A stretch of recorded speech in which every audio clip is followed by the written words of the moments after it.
Like, oh, yeah, shit. Yeah. All right. Welcome, ladies and gentlemen. As I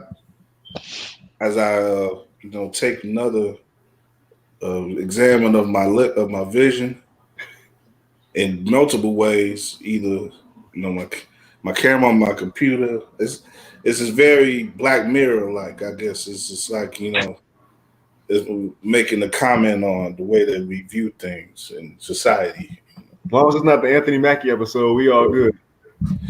I heard, yeah. I haven't even seen enough Black Mirror. I've heard more episodes of Black Mirror than I've actually seen. Yeah, it's some weird stuff though. I gotta start checking that out. But anyway, we'll make some more linear commentary on the NBA and WNBA and such here. Glad to be back after about a week or so off.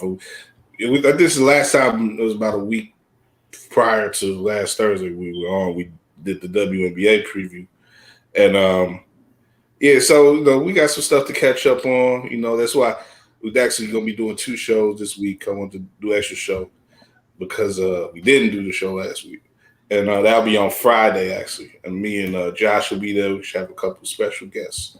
And but now you see we got as all our very valued runners with us here, Drew and Chris. And let's just talk about catch up on what we haven't talked about over the past week. The NBA, of course, our thoughts on the play-in, how that went about, and everything.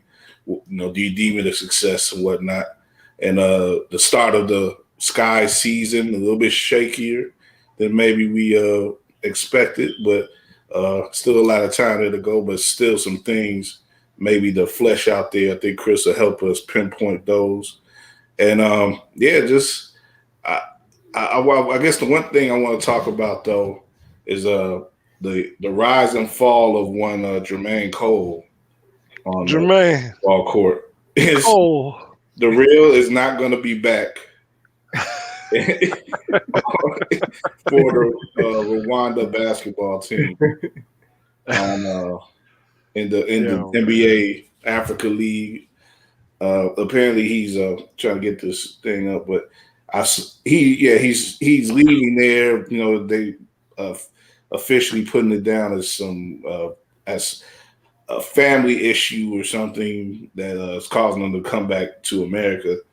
And but we all know what it really is. He just played the one game as part of his rollout, which is much praised rollout of his album, which was very effective. I saw like all the tracks on the album, which is something you can only do today in music. All the tracks on the album made the top 40 because a bunch of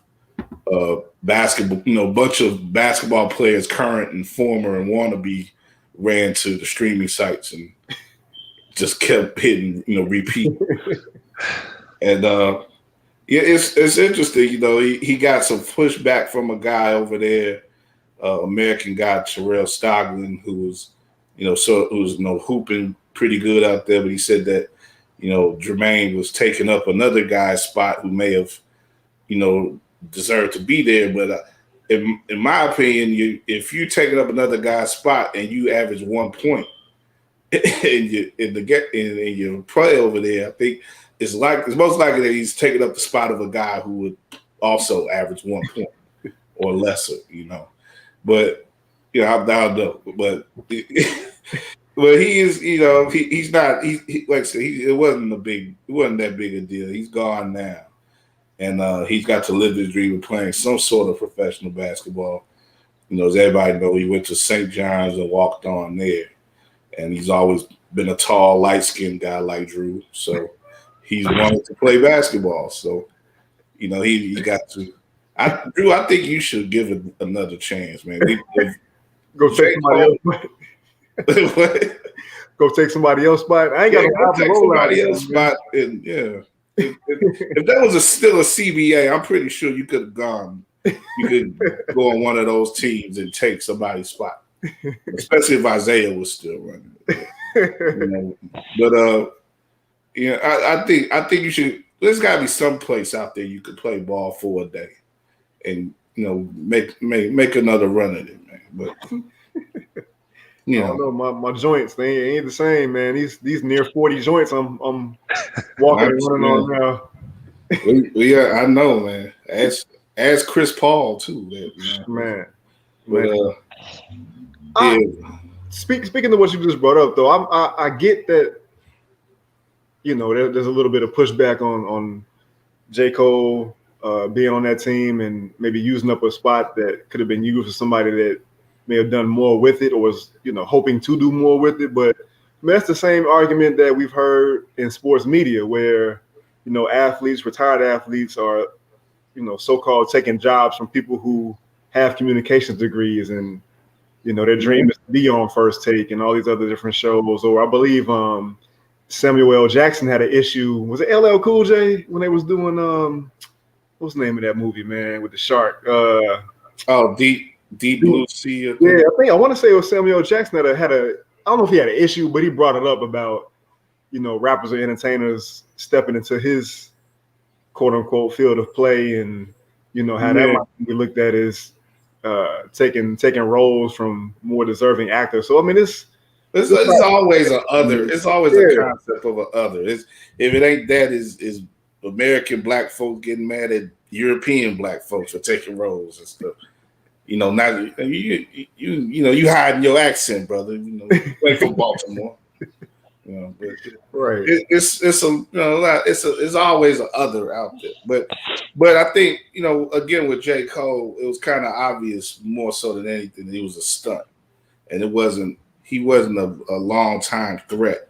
He wasn't going to be the Stephon Marbury. What Stephon Marbury did in China, he wasn't going to do that in Rwanda. They weren't going to make any statues of him, but he, like I said, he gave himself a chance. I think Rick Ross came to the rescue on Twitter and sort of said like, don't tear down a brother's dream. Ugh.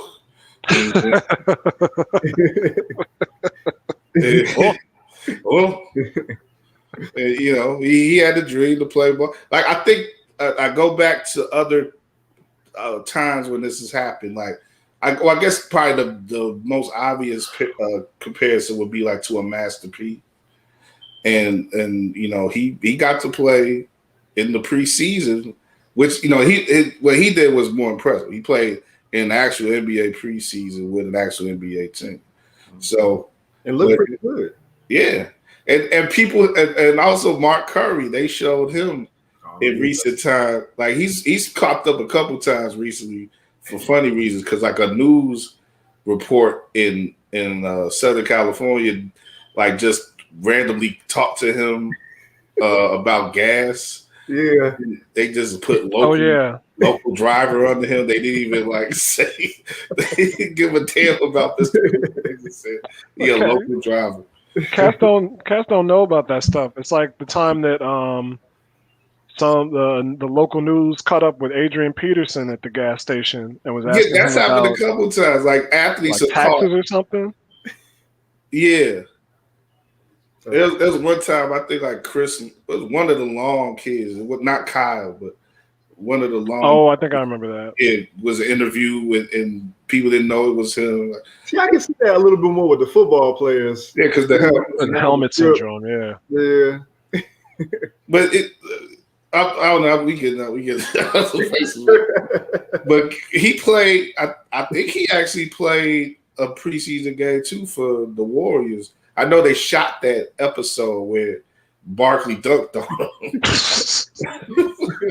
I think he actually played a game for the Warriors too.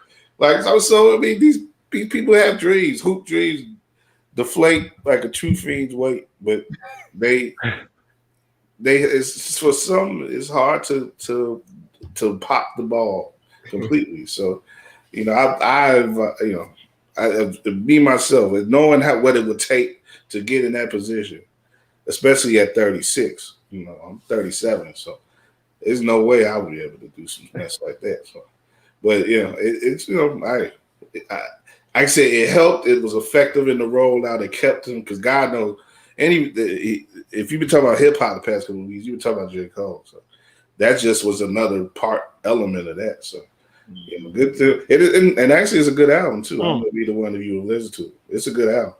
I wonder if it's like the official ball players album now, because so many ball players were talking. It seems like it. Yeah, it's like, it's like when you think about hip hop connection to basketball, it's always some sort of connection there, but he seems to be right in the center of that right now.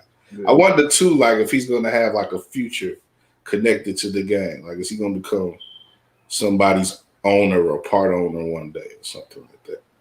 I don't know. I mean, he got a foot in the door with Puma. Yeah, he got a shoe out already, right? Mm-hmm. I know Kuzma wears Pumas. There's some other players I can't think of any more off the top of my head, but Puma trying to come back in the league. And then Stewart her deal with Breonna Stewart, yeah. I understand. Good point. There's a few players who linked up with Puma in the W. Puma. I like what Puma has done recently with reviving himself. It's a place for it out there, especially since Reebok is under Adidas, and so they're basically the same thing. Really, is barely any Reebok anymore. New Reebok, especially. Mm-hmm. So you basically just got Nike, Adidas, and there's another spot. Under Armour doesn't really. They can't design a short for them. So it's like, they could get players and people to sign on with it, but they don't have a shoe where people are like, oh man, you see that Under Armour joint? And he did the whole thing with the Kobe shoes and him and Nike, or his estate in Nike. Yeah, so it's definitely a pocket in the league to get in where you fit in. Yeah, Puma's had a history, and they're a pretty creative brand. I think they worked with some good people. Like here in Chicago, they've connected with a guy like Dave Jeff, and he's really done a lot to solidify, them in the sort of urban market. The clothing, urban clothing, or whatever you want to call it. Yeah, I think the thing, my man from this had to be when I was in high school, like early 2000s. I can't think of his name. He played basketball at King High School, man. And he actually, I want to say he got a deal with Puma. What is my man's name? He was a point guard. Is it Griffin? Nah. No, he wasn't a point guard. What was his name, man? Oh. I can't remember his name. He was there back in the early 90s? No. This is like early 2000s, I want to say. Oh, he was playing ball then and he got a deal? King, yeah. Wow. Man, I'm about to look that up. Yeah, look that up. I'm trying to remember that too. Who was popping at that point? Because early 90s King, 80s King. That was shit. That was you thought they would have got some deals back then where they was playing. Mm-hmm. Like Freddie. My fault. Anyway, let's as Drew looks that up. I'm trying to let me get this thing up. And it's like what is it? It's like what? Mm-hmm. It's like what? I'm just trying to think of this dude's name. I can't think of his name.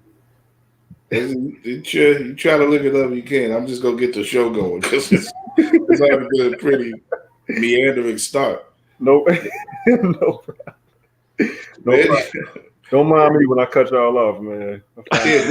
Whenever you get the name, just jump in with it. I don't care because now I'm fascinated, but I gotta get the show going. So no problem. Anyway, Chris, what are your thoughts, if any? I know you've been going on trips and stuff. So I don't know how much basketball you've been watching, but what have been your thoughts on?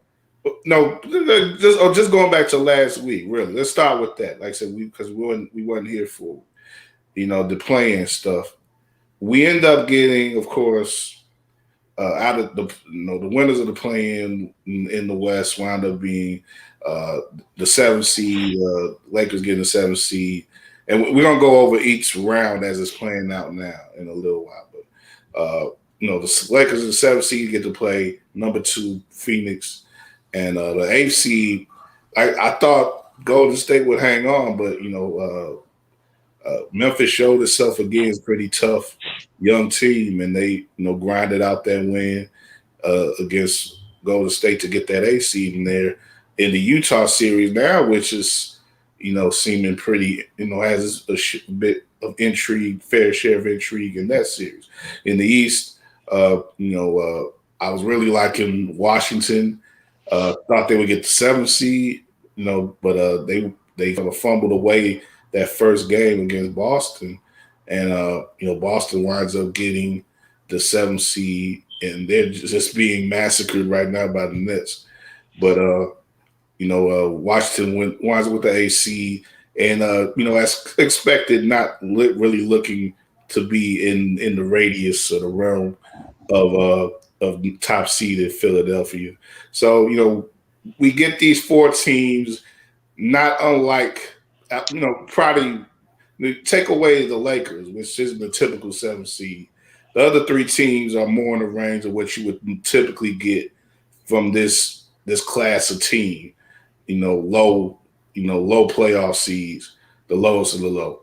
And it's not going to make much of a difference, I think, in the playoffs. These teams are going to be in and out for the most part. And but the drama we got from those games, especially that LA Golden State game, was it enough to make you deem that whole experiment a success? The Adam Silver's already talking about getting in this mid-season tournament that he's also talked about now too. So I'm feeling it seems that he's encouraged by the play. What do you guys thoughts on this first experiment with the regular season play?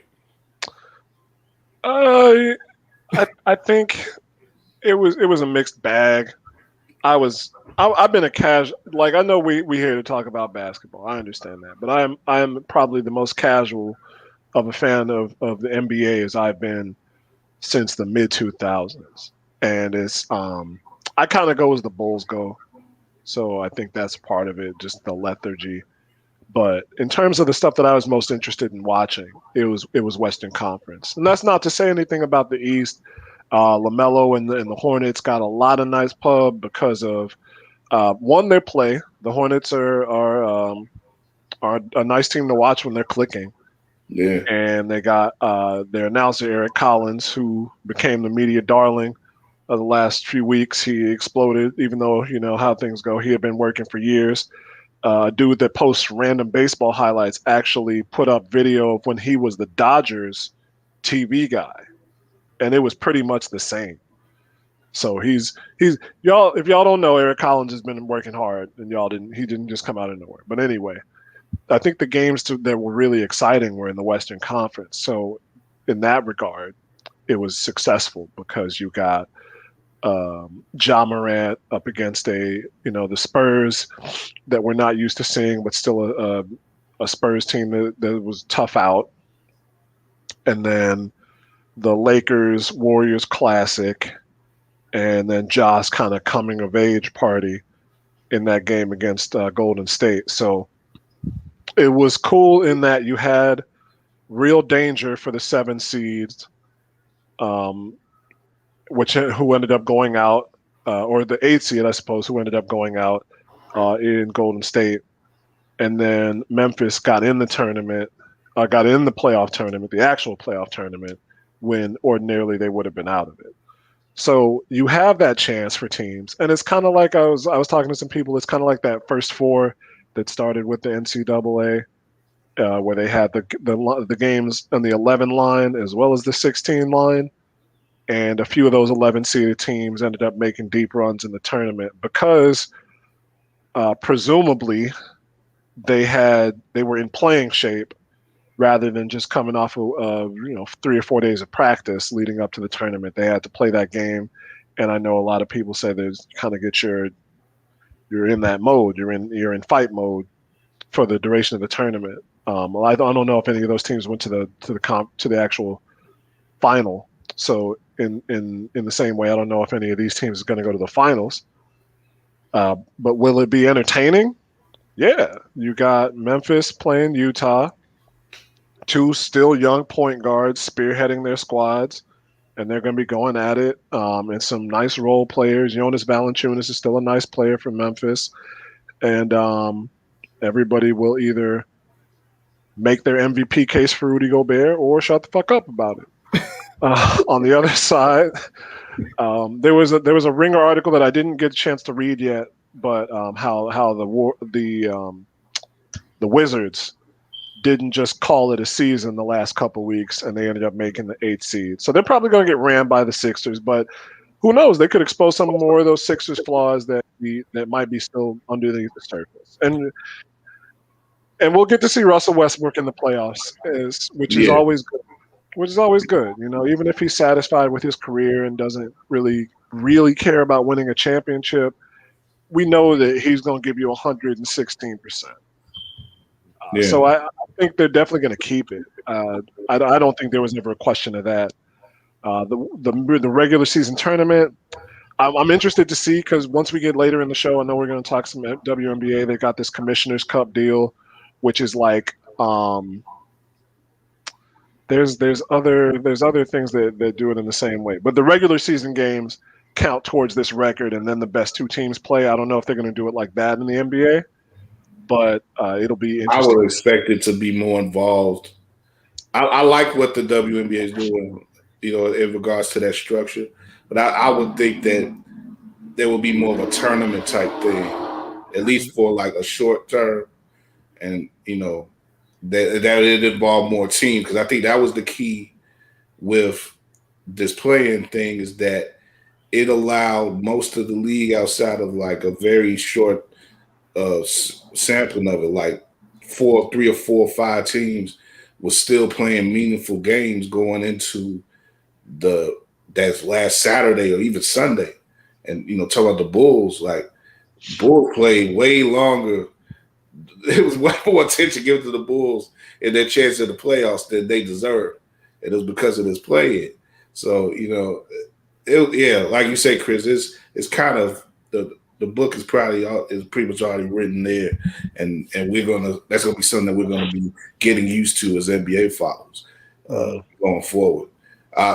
Drew, I think going off of some of what Chris said in regards to Memphis, and I think a lot of people are sort of seeing this. It's not necessarily something that the NBA has said as Adam Silver, but I think commentators and the like are saying that this is also sort of being used to build up new stars and put the spotlight on guys who new guys to come up and play more games, have more games where they can play where they're in meaningful situations. Ja Morant was seen to be the guy who was benefiting most of that. Do you think that with those games that he played last week and leading into this week now playing more against the number 1 seed, is he in a position to set himself up as the next real star in the league? I think absolutely. I don't think there's any doubt about that. He's got the whole package. He's got the game. He's got the personality. He's got the feistiness on the court. Letting people know what he did when he did it against the Warriors and in that game against Utah, that first game against Utah. So he has, he is already a star. Yeah. It's just a matter of getting the wins to back it.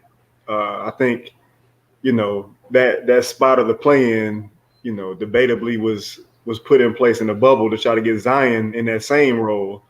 But that team, their roster, the Pelicans have just kind of oddly constructed. And now you're hearing that talk about Stan Van Gundy and bad vibes in the locker room and this and that. But I definitely see Ja probably benefiting the most of the young stars who had an opportunity to play in the play-in. And to Chris's point, he made a great point.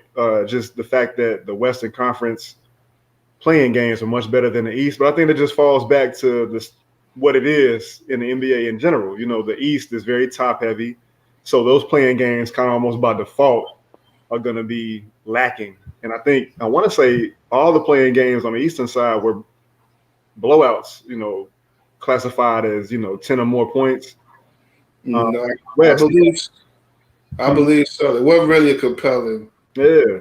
game in the East. Like Charlotte just really didn't show up to their game at all. And Indiana, as well as they played in that first game, they just didn't have it in that second game. Mm-hmm. So it didn't really work for the East teams. I think we're dealing with lesser teams in so many ways, and there's just nothing that we knew was going to match up to the Golden State LA game. Like, were you guys surprised at just how much it came through as an event? The ratings were there. They set some records or near records. Not that we really care about that, but a lot of people did watch the game, and it was a late game too at that. But it just as a pure basketball game, it delivered.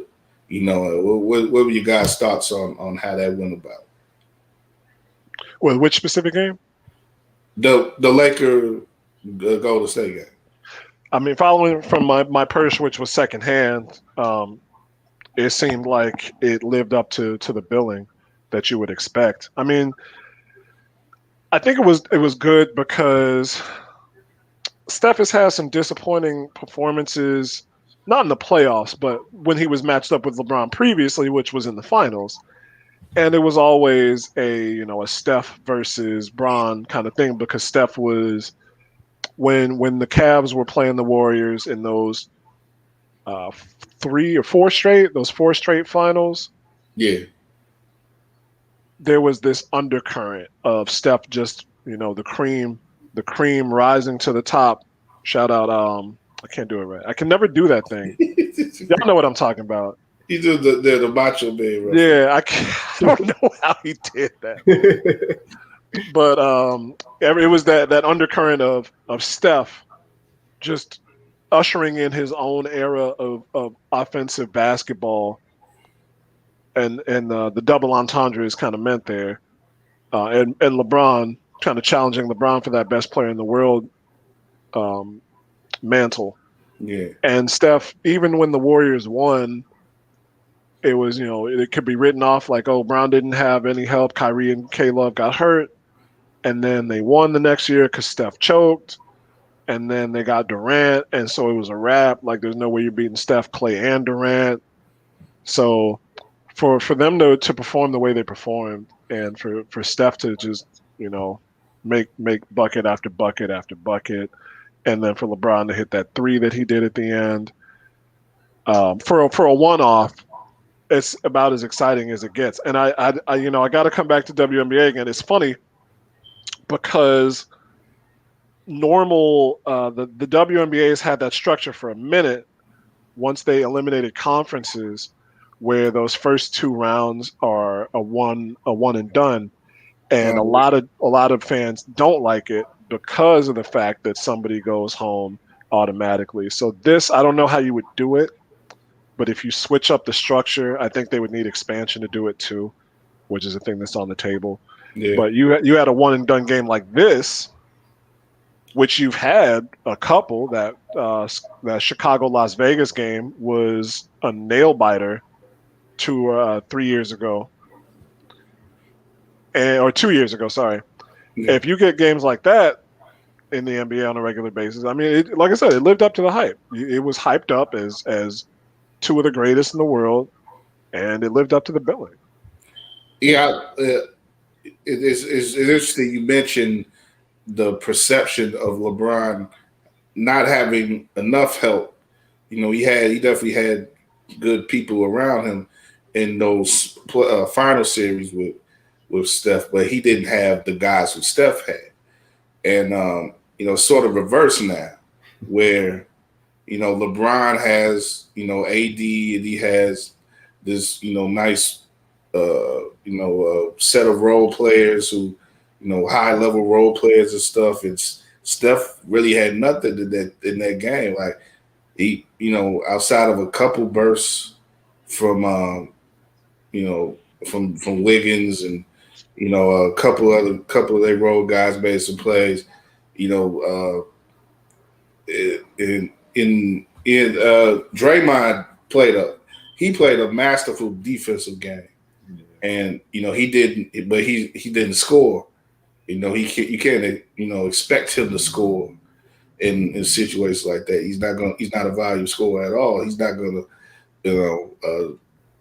hit clutch shots for you and stuff like that.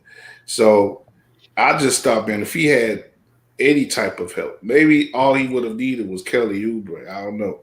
But if or the rookie Wiseman, if he just had one of those players, he probably would have won that LA game, and they probably wouldn't have had to deal with Memphis. But that's shows you the type of play that Steph had really for the whole month plus, the final month of the season. He's just been amazing. But he pretty much was doing it all by himself, and it continued into that Memphis game too. He just didn't have enough around him to beat either one of those teams, even though they were both there to be beaten. Yeah, and I wonder, and these guys are pros, so I don't ever want to question somebody's desire, I guess, but coming off of that high of playing the Lakers, like you said, it was such an event. It almost felt like a NCAA championship game, and then it's like, okay, we lost. Now we got to play Memphis. Yeah, nowhere near as much. Third place game. Yeah, it's like you play. Like you play a semifinal to get a championship game, but instead of that, you play the third place game. Yeah, this is definitely a letdown. Could have been the case for sure. Yeah, but I we look at the series and how they played out now, the proper series 1-8, and starting in the West, you got 2 games now in that 2-7 series, which seems to be the premier series of the spotlight series of the West Conference first round. LA Lakers, LeBron came back strong in that second game. AD definitely came back strong after a disappointing first game. They lose on Sunday. LA did. A lot of people are happy though. I've never heard of a 7 seed being so favored against a 2 seed in a first round series, but that's the case. I mean, they are the defending champ. They have LeBron. They have the two best players on the court, you could say, at any given time. But I just thought there was a lack of talk about Devin Booker coming into this series. And he's shown in both of those games why, he always needed to be seen as a factor in the series. He in the first game, it came together more in the way that they wanted to with him and Aiden, inside-outside game. They had to deal with Chris Paul not playing a considerable amount of that game because of his injury midway through, but he was able to finish it at least. And here in game 2, he couldn't even finish the game. We'll get into that in a little bit, but to the rescue in game 2 at least was your old friend Campaign, Chris, and champagne and campaigning. He was champagning and campaigning again, man. It's amazing the way he's turned this. And it was a tweet I think Alex Kennedy put up about him being in China like a year and a half ago, and he was like on his way out of professional basketball, at least in America. And after the Bulls, of course, couldn't do anything with him, but I don't think it's said as much about the Bulls as it does. That's one situation where the Bulls tell on themselves as much as they tell on the player. But he like I said, he failed here. He never really got going in Oklahoma City, and he was out the door just about. But for him to be like that number 2 guy and behind Chris Paul at point guard now and making the plays that he's making in the playoffs against LA and stuff, like it's amazing to see, man. Shout out to him, man, for having the wherewithal to keep fighting and secure himself a place on a good team. But the talk right now, though, of course, after that game too, is that the Lakers are back in control of the series because they are going back home to the Staples Center. maybe they'll be an LA team that could find a way to win at Staples Center. I don't know if that seems to be too much for the Clippers to ask of the Clippers, but the Lakers seem to do a better job of winning there. And say 1-1, home court advantage is essentially theirs right now. I still don't see them as an overall favorite, but they seem to be a favorite by default because they are the defending champs, and people just look at LeBron and say, "Wait, LeBron, you're going to at least get to the finals." But how do you guys feel about the West? I put it in the rundown. Like, who the hell is going to win West? Because I've sort of felt this way for a couple of days. Bomani Jones worded it pretty eloquently today on Highly Questionable. I was watching that a couple hours ago, and he's like, he hasn't remembered a time when the West has been, in his opinion, so up in the air either in the playoffs. And I say that because I felt that way, and I think he's saying that too because the top two seeds have been for the longest time Phoenix and Utah, and neither of those teams are like looking at the Lakers when they're number one seed, or when Houston was a number one seed a couple of years ago, or Oklahoma State or San Antonio when they were still playing well. Like, it seemed like a different energy was coming from those top seeds or those teams in those years than what we're getting with these teams. Maybe it's the Mountain Time Zone thing. Maybe that's what makes us overlook them. I don't know. But at the same time, when you look at Phoenix is a team that just they haven't had much playoff experience. They haven't had any playoff experience in the past 10 years. Their whole turnaround has been centered. Though they've done a lot of work outside of pricking up Chris Paul, but he's just really been that battery that's got them into this playoff this year after, again, 10 years of not making to the postseason. Utah is a team that makes it to the postseason often, and they don't do much. So, you're more likely to look at a team like a Denver under them or Clippers. People had hope in the Clippers prior to this week. And of course, going down to Portland and that, like all the teams you could look at hopefully in some way in the West, but you can also the next second say, "Oh, they ain't gonna do nothing because of this history or that or whatever." And like it goes to the point where you really can't look at anybody above a number 7 seed and say that they have a better chance of winning the West than them. At least that's what I think. Is that what y'all think? I want to push back just a bit, Drew, and then I'll let you go on. I mean, Chris Paul is the guy outside of Devin Booker. Obviously, Devin Booker is the scoring threat, but Chris Paul, like you said, is kind of the battery, and Phoenix is back. But they do have Jay Crowder, who's been to the playoffs a few times.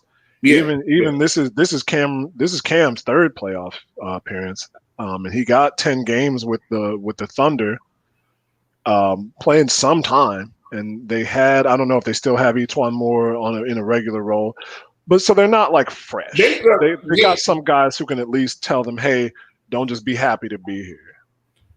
Definitely. I'm glad that's good you brought that up. But outside of Paul, like I said, nobody's played meaningful playoff games outside of Paul. Really, Crowder too. But like you said, Payne has been on playoff teams, but he hasn't really been asked to do anything until this year. And E'Twaun Moore's been a couple. He's good experience, but yeah, I think when you talk about the key players, the key contributors that they need to overtake a team like the Lakers, you're talking about Mikal Bridges and Ayton and Booker and the like, even the Dario Saric. Well, Saric got experience too, I should say. But he had experience with Philly. So yeah, that's been part of their build. They melded in players, more experienced players with their young guys. So yeah, but I think a more experienced team and a more confident team, maybe they overtake the Lakers yesterday. because the Lakers allowed them back in that game, and they allowed it back with campaign and not Chris Paul. So if Chris isn't injured, do they take that game? Good chance they do. So. Yeah, I'd agree with you in that regard. I mean, obviously, that's the point guard there, and it's whoever's got the voodoo doll on Chris Paul, man. Just please sit it down, leave it alone, man. Because this dude long history, man. Yeah, it's rough. Injury luck in the playoffs. I will say this though, like I still feel like it's the Lakers' Western Conference championship to lose. Yeah. I don't see. Even with a healthy Chris Paul, I was already picking LA over the Suns. I was picking LA over, who they would meet from the Denver-Portland series. I just think, I'm just banking on basically the championship experience that they have, and LeBron and AD, of course, and them going to that lineup with AD at the 5 and LeBron at the 4, and you got 3 shooters on the court with them, and 3 guys in. It could be Caruso, Schroeder, and KCP, guys that can shoot the ball and who can also defend on the perimeter. So it's just hard, man. It's hard to match up with those guys. But at the same time, I'll be interested to see throughout this series with Phoenix and as they move forward, like the little chess matches that are happening. As I've gotten older, it's just been kind of cool to see that just in general in these playoff games. Is just how coaches tweak things moving forward and how the other team responds to it. But I still think the Lakers coming out of the West is got to be the kind of the default. You know what I mean? Like nobody's gonna be surprised. Yeah, it's just weird. It's a 7 seed, like defending champ. I think 1 year Houston in the second year, they were like a 6 seed.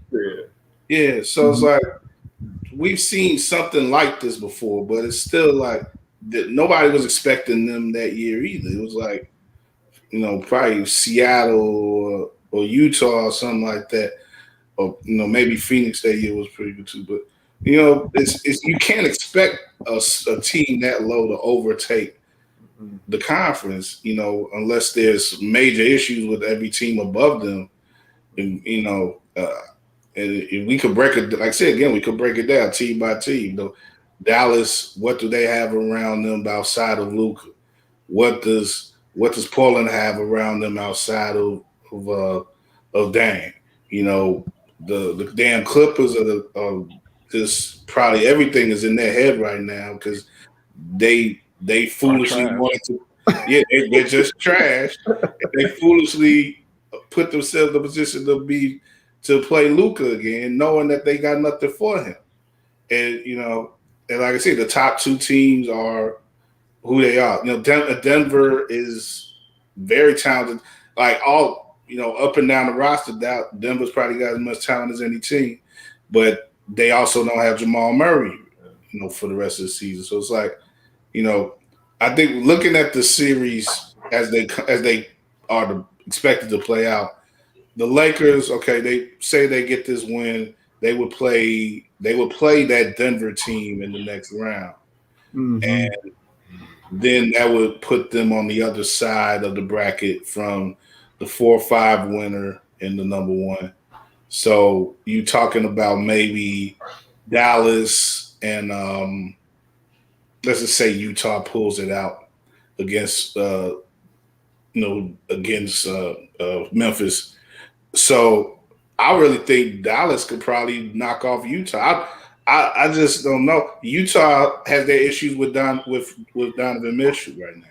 So it's like, who knows if they're going to be able to take control of this series tonight. They have their game with second game with Memphis. They may be 1-1 in that series coming out of their home games in Utah. So it's just not a team out there that's like, man, that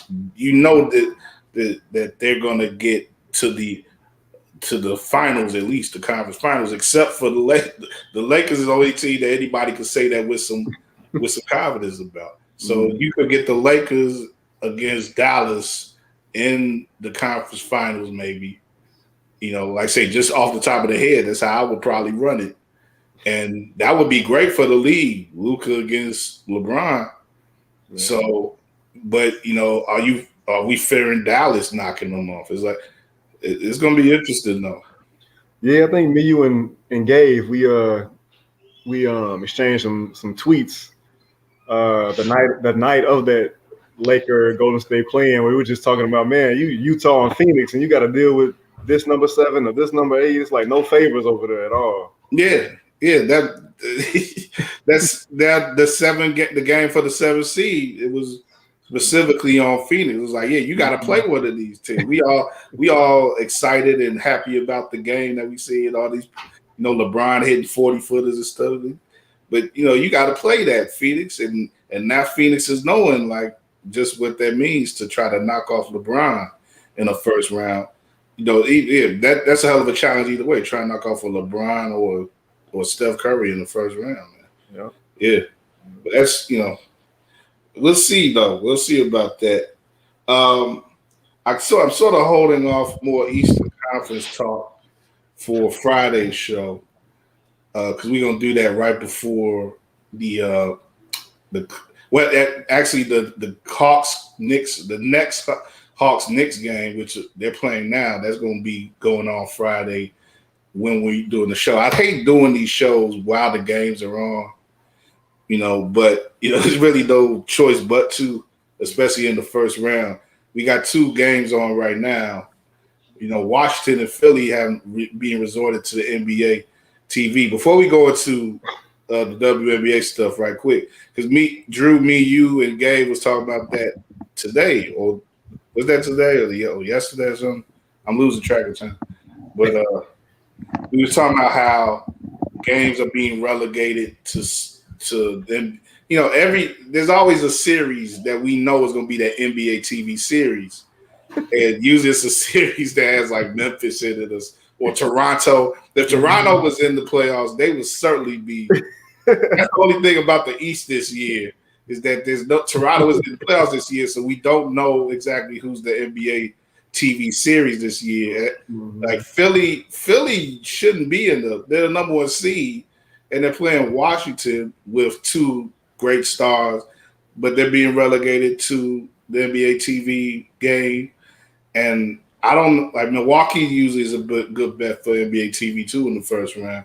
I don't know if they're going to be in if they got an NBA TV game this year. I don't know, but it's hard. It's hard for the league to navigate these things. They have to make choices, and of course they prioritize certain markets and certain players over another.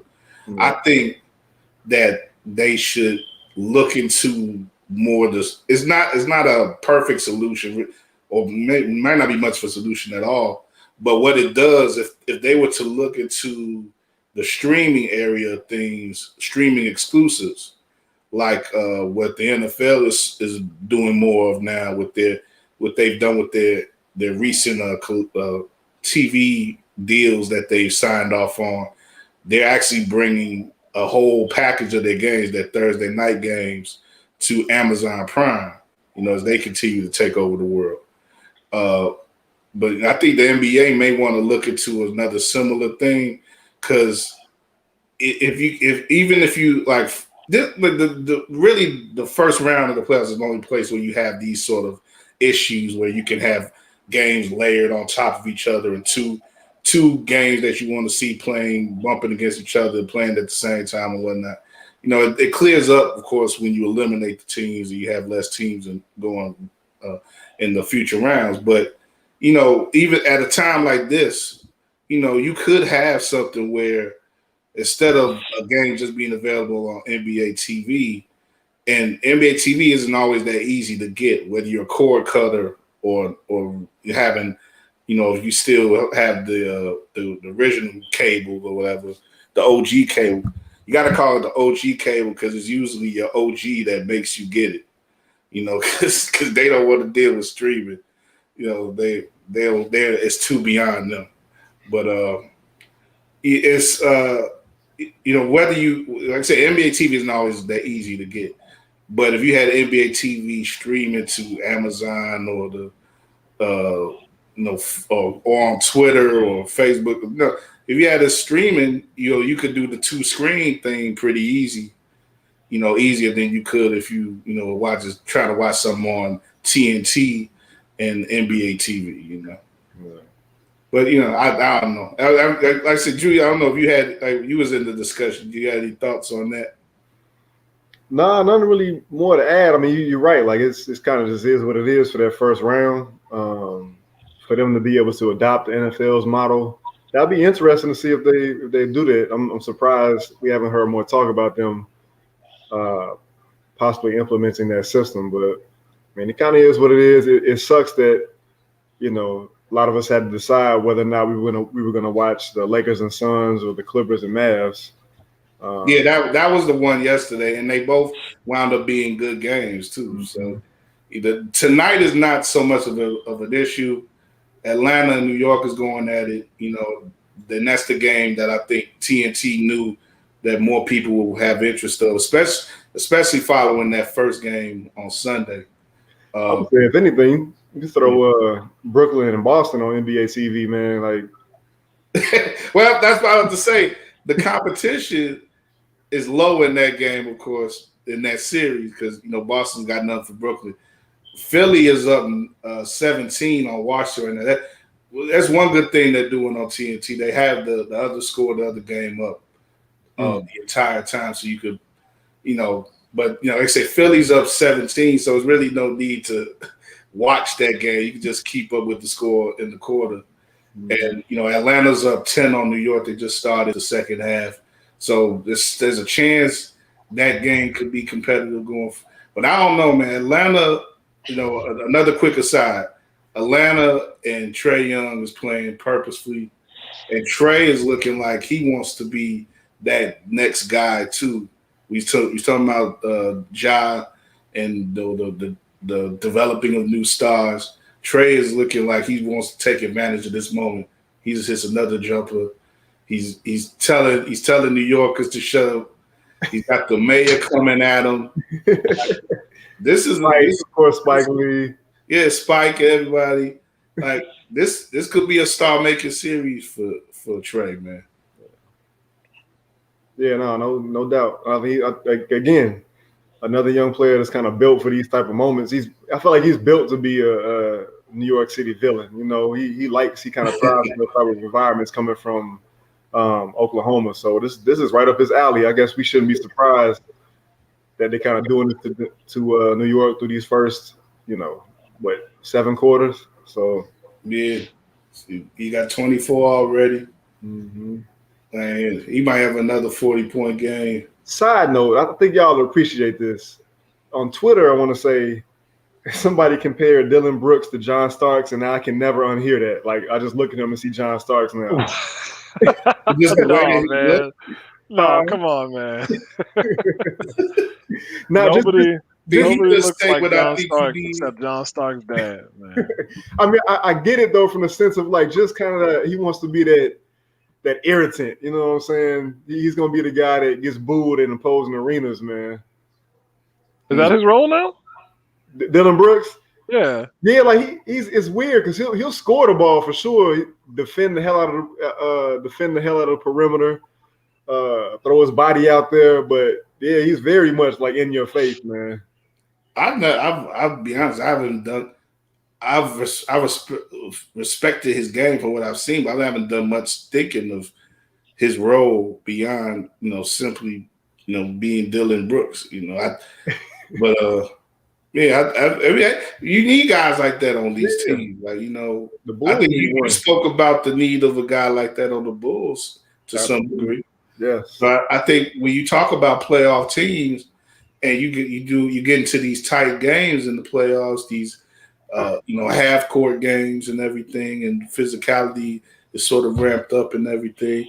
You need a guy out there who's gonna thug it out sometimes. So absolutely. That's good for him. That's a team. In another era, they had about 8 of those guys on those old grindhouse teams, man.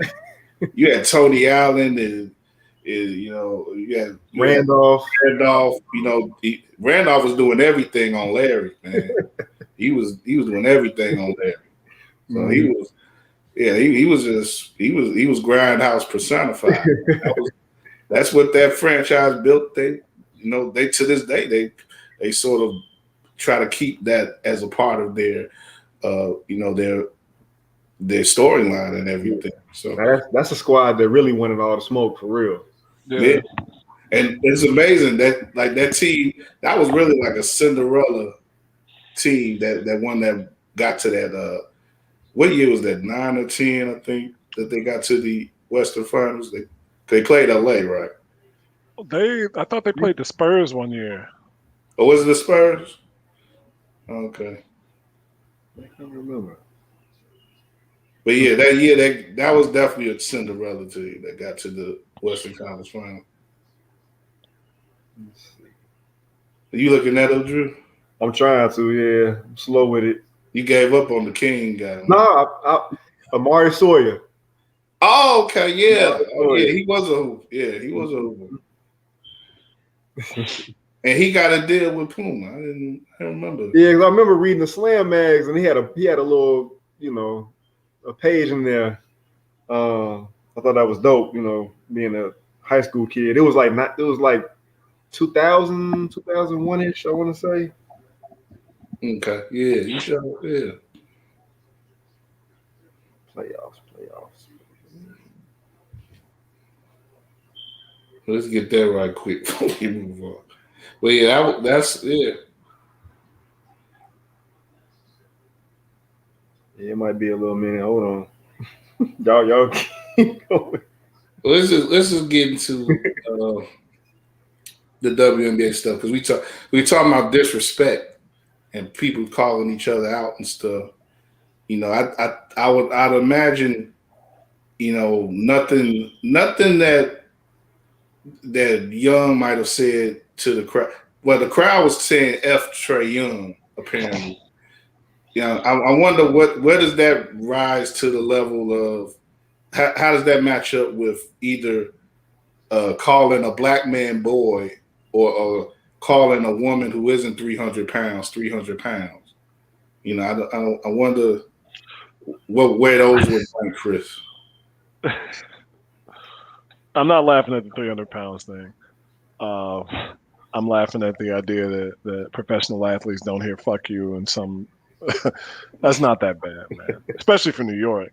I was in New York on Saturday at a White Sox. You should be getting that coming into the house. You should be getting that coming to the stadium. Right, just to prepare, right? Just for preparation. It's like, hey, as soon as you get in the crib, we're gonna yell at you. Yo, fuck you, dude. Just so you're ready for the game. Okay, now you said I saw you about to mention that you were at Yankee Stadium. And they said fuck Jose Altuve 5 times in a game where Jose Altuve was not even playing. Yeah, he's not a White Sox. Yeah, no, they will never let that go. So the fact that they were saying they just cussing out Houston players and they ain't even playing in Houston. It's cut deep for them. Wow. It's cut real deep. I would like to think that they would say that to Jose Abreu or something like that. You know what? That they would get up. But see, they couldn't even get up any buyout for the Sox because the Sox didn't do anything in that series. So. It was close, right? Like I didn't go to the Friday or Sunday game. Saturday was just a washout. Mm-hmm. So the Sox got to get on that level right now, and that'll take a little bit of time. But they bounced back against the Cardinals pretty well, but yeah, it'll come. It's a little discerning to see them play that way against the Yankees because they had to see them possibly in the playoffs too, So. Yeah, but it's still May. Yeah, it's still on the W stuff. But yeah, let me just lay out. The references I mentioned the things I made reference to that. There are two stories that rose to the level of crossover talk and everything in sports this week had to do with sort of disrespect on the court from coming from different directions. Like Liz Cambage of the Vegas Aces, got she was doing a thing against was a Connecticut team, right? Mm-hmm. And their coach, was trying to appeal to the refs in some way and saying that they need to call her different because she's 300 pounds. Apparently, and she, of course, she caught wind of that, and she's not one to do away with the smoke. She only inflames it online if she gets a chance. And she lit the dude up and spoke her piece. And I think most people on her side in regards to this, there was some corny columnist in Connecticut, who was mad about her mentioning that the Miller guy is white, which he is, but I guess he felt that white men were being infringed upon in her by her responding to that part. Wait till he finds out he's gay. Okay. That's no. That's one of those Archie Bunker type situations where he think he cool with a white dude, then he found out that he was against the Vietnam War. He's like, what? but yeah, I didn't know. I didn't even know the guy was gay. But you talking the coach, right? Kurt. He's the only. He's the only, as far as I know, he's the only openly gay coach in the league. I might be wrong on that, but as far as I know, he is. And that's very not stereotypical. I would have to say, because that's that type of statement that he made. Sort of, I would see Beer saying something like that. Like, he's like, "Come on, he's 300 pounds." But like a gay dude, I'm trying not to just do a cheap joke here. You think they would be more, supportive of a larger woman, just and be more supportive about their expression or whatever. But he was talking like a regular coach would. He was like I said, he was appealing to the refs, and he was, in the heat of the moment, saying what he said. I'm not giving cover to what he said or how he said it, but he spoke. I don't know. Does that fall into the realm of trash talk, or is it more weaponized? Because Cambridge, in her video, spoke to more of a weaponization, and of course a privilege that was allowed by him as a coach to say something to a player that a player wouldn't necessarily say to a coach or be allowed to say to a coach. So. And of course, there's that context of her again being a white man speaking this way towards a black woman, and he's a white man as a coach, an authority figure in the league that is powered by black women.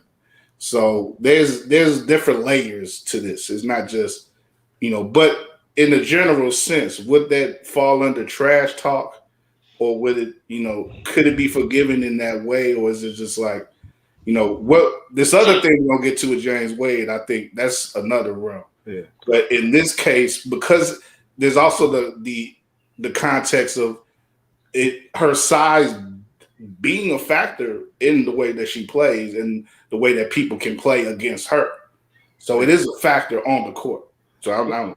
Are you asking, was Kurt Miller's comments or statement, was that trash talk? Should that be considered trash talk? The statement that set everything off in the moment where he's speaking to the refs and he's saying like, watch her, she is of this weight. No, I don't think that at all should be written off as trash talk. And I say that, I have to couch that by saying I don't have the audio, so I don't know like what else was said before and after that. Did he say that, pause, and then say that? You know what I mean? Like, I understand you got to be sensitive to certain things in the W, certain things just in general, in professional settings, and that being a basketball game, that's in a professional league, that's a professional setting. But I can't say that's trash talk. I would put that, if I'm choosing between the two, it would be more of a classification for me as weaponizing it. But I don't think I couldn't say it's trash talk because he's saying it to the ref in order to give his own team an advantage. At least that's what I'm gathering from it.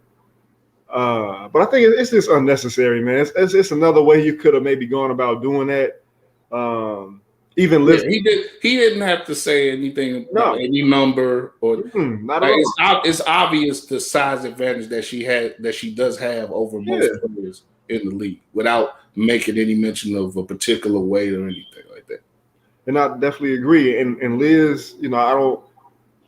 She threw that jab at the end. She threw that jab at the end, and you know, not that I don't wish that she wouldn't have done that, but she didn't have to do that either. But I'm not mad at her though. And like I said, we know that she's yeah, always there for the smoke. So. yeah. You came for it. You're gonna get what you're gonna get, man. I don't know. I'm interested to see what Chris has to say. You guys are more attached to the W than I am. I'm just kind of getting my feet wet. So Yeah, go ahead, Chris. It's weird. There's a few different layers to this. So you're saying, okay, hey, she's 300 pounds. Like you could just say like she's big. You could just say like she has her way in there. I'm not a professional coach. I coach amateur, right? But the one thing I'm not doing when I'm asking for a call is talking about another player. I'm not talking about a player on the other team. Like if I have a player who's big or if I have a player who's small, I'm gonna talk to the coach, like to the referee, depending on the call. Like, hey, you can't like if I'm being like jovial about it, I'm talking just to the referee. It's like you can't call that on her. She's like 5'2". Like you can't say that she just knocked somebody down like that, or vice versa. It's like, yo, you got to give her some leeway. They're like jumping on her back basically, but I don't know if I have the leeway to talk specifically about another player on a team unless I'm going to the referee myself. Like I'm not going to say it to that player. I'm not going to disrespect a player like that. However, the fact that Wade is involved is and that Liz brought this to light about Wade seems somewhat like gamesmanship, considering there was a game with the Sky 2 years ago when Chicago and Las Vegas, who have a kind of a more than the fans have a rivalry. Like the fans of both teams kind of dislike each other, but they had a game in Las Vegas where Liz called Steph Dolson a fat ass. Like this is straight up documented. Like on camera, you could catch it. And Cheyenne Parker tried to step too. And she was like, yo, you're not going to get away with that. And so there was a lot of beef and fans were going back and forth. So it's kind of pot kettle for Liz to get upset about somebody talking about her weight, especially when she says, like, in this video, I'm proud of my weight, being 235. But then you call somebody who's been listed for years at 221 a fat ass. Yeah. You can't really. You got to keep the same energy for it. You got to understand that and a lot of people haven't really gone back. The people at the Next that I'm with did remember. I don't know how much has been made of it. If the Connecticut columnist had actually done his homework, that would have been a much better article for him to write instead of saying that a white woman might tell her next. You got to get off that plantation mentality in Connecticut of all places. Yeah. But I think it's got some layers to it. I don't think it was right for the coach to do that.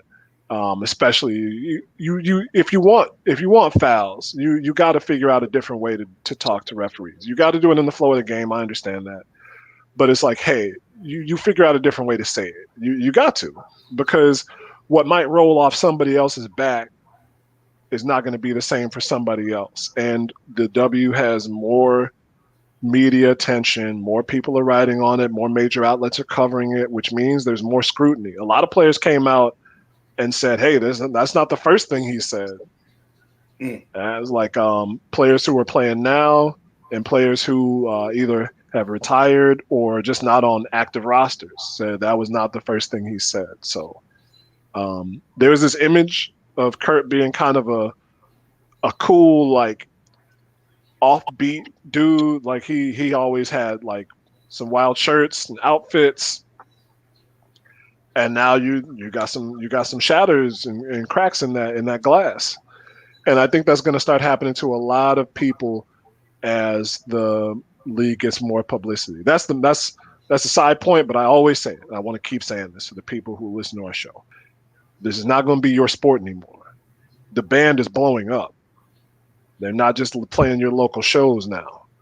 So you're going to have to deal with increased scrutiny, and a lot of the things that you think are as such won't be the same anymore. But and it's particularly the scrutiny's going to be there, particularly because the league has fashioned itself as being a place where forward thinking,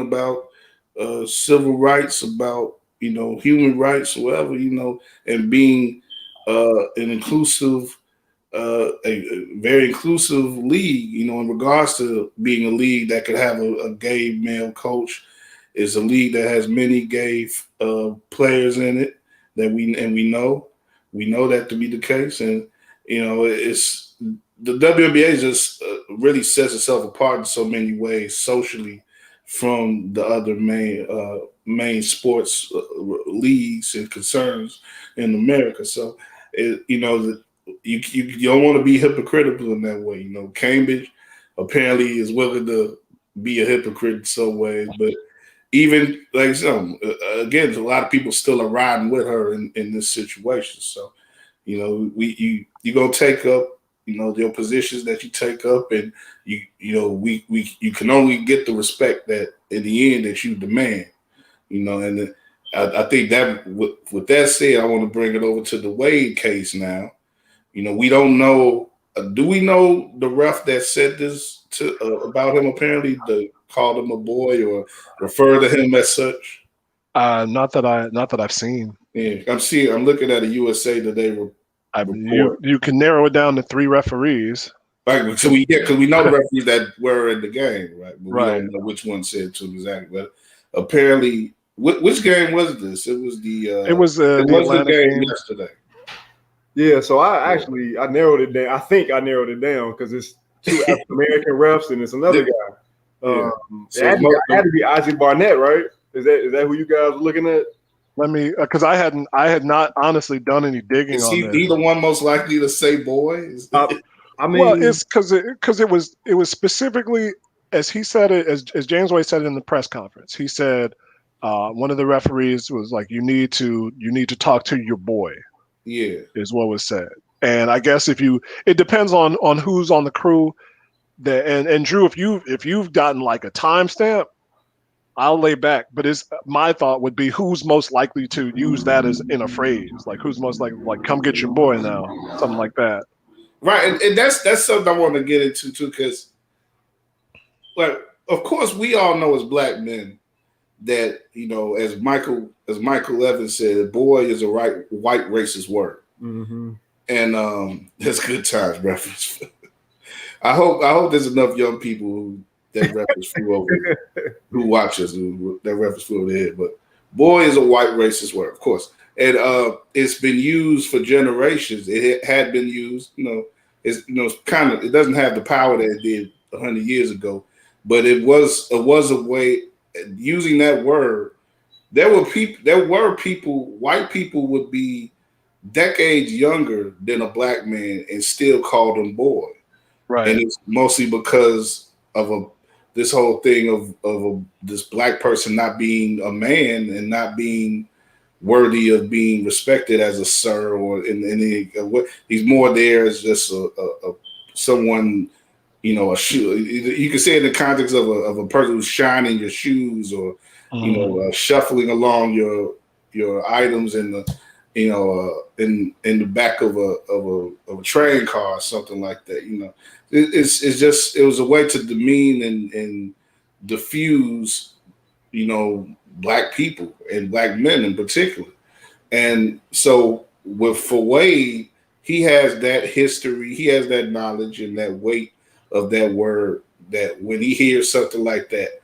But at the same time, in the way that it is explained that the word is used, we all know from more modern use that, explain to your boy, or hey, go talk to your boy, it's very different way of usage.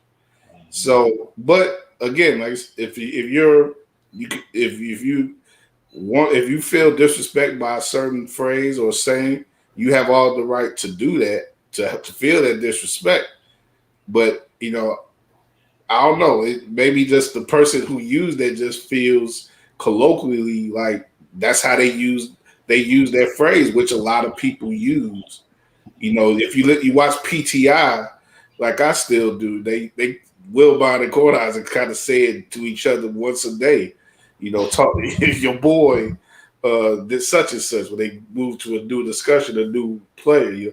It's and they're very old people, so it's like, but it's there is a different. He wasn't necessarily saying with disdain. It seems like this ref, but Wade takes it. He can only take it the way he takes it. I don't know. So I think. Oh, go ahead, Drew. Go ahead. I think I'm not really sure who. I'm not really sure who it is, and I'm looking at it, and Ozzy Barnett is, Korean. It looks like, and the other two refs. I checked Kevin Sparrick. He's from Brooklyn, so your boy seems like something he might say. He like, yeah. But Michael Rappaport, like, but not right, but not like boy as in how you. Right. It's more like you better get your boy, like one of those. Yeah. And maybe James Wade heard it wrong. I don't know. I don't want to. Or it could be. It's just one of those things where, like, some people, some people just can't hear certain things. Of course, I think the easiest word is the N word, of course, for obvious reasons. So some people just cannot take that being used against them in any way. Yeah. And, like I say, for obvious reasons. Maybe for Wade, boy has that same connotation. Even maybe for him, it's a 3-letter word, in that particular use, like that kind of way of use. If he said, I'm not a boy, I'm a man. That's what he said in the press. He said in the reports, like, I'm a grown man, Wade said. I have a family and I have a responsibility, and I have a team and I have a responsibility. So when someone tells one of your players, explain to your boy, I take that personal. But that's what I've been dealing with. And this is where we get to something where I think it is more of an issue widespread with Black authority figures, Black male authority figures, even in sports, where they're often undercut and disregarded, and they don't have the same authority given to them that is naturally given to white men.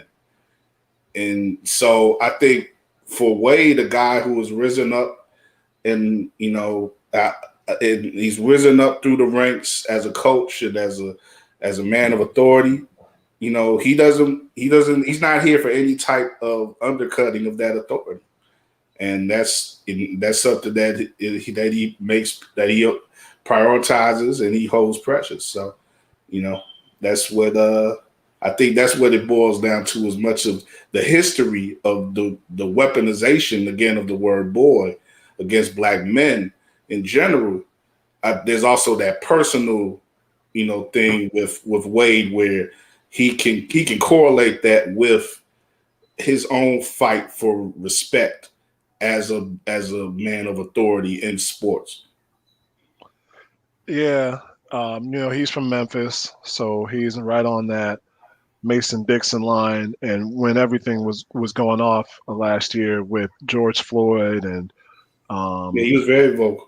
Yeah. Mm-hmm. And he talked about his personal experiences, and those were legitimately personal. Like, he was going somewhere as a coach, and somebody came up to him like, "Hey, what are you doing here at this?" Not knowing that he worked at the school. He was like, "Yo, you're a suspicious person in this parking lot," and had him on the trunk of the car, I think. So, it's kind of like how like you say, Kyle, there's certain words that might set us off. I had like oh my gosh, I can't remember who did it, but somebody like patted Chris Paul on the head that one time, and he was like not with it at all. And they were trying to squash something. It was one of the taller players. It wasn't Dirk. It wasn't KP. I think I kind of remember this too. Yeah, that sounds familiar. But he talked about it afterwards. Like, I think there was a hard foul, and they were just trying to squash it. And he was like right on the. Who was it? Was it Pau Gasol? It might have been. It might have been Pau. But that happened. Not to take it out of basketball, but that happened more recently, a couple years ago. I think with Tariq Cohen. And I think they were playing the Saints, and a guy patted him on. So for short people, that's like, oh yeah, don't pat short people on the head if you don't get some smoke thrown at you.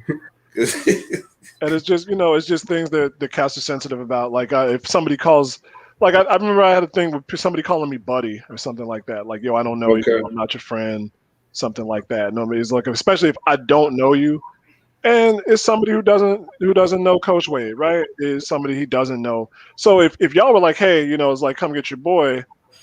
Um, if y'all were like that, it's like, okay. And I don't know what context that would even be in, right? Nobody says that in a friendly way unless it's real clear. Like, hey, yo, Yeah. you need to talk to your boy. Come get your boy. Your boy's out of pocket. Like, that's not cordial. And for it to be from somebody that you don't know, which I think it usually is even even more blatant, So I can understand him being upset. I only saw one comment on Twitter. It was like, yo, somebody needs to come and get him or calm him down or something like that. Ultimately, and I've had to learn this the hard way, communication is, a sender and a receiver, right? So there's two parts, three parts to the message. Somebody sends it, it's transmitted, and then there's a receiver, and in the middle you got noise.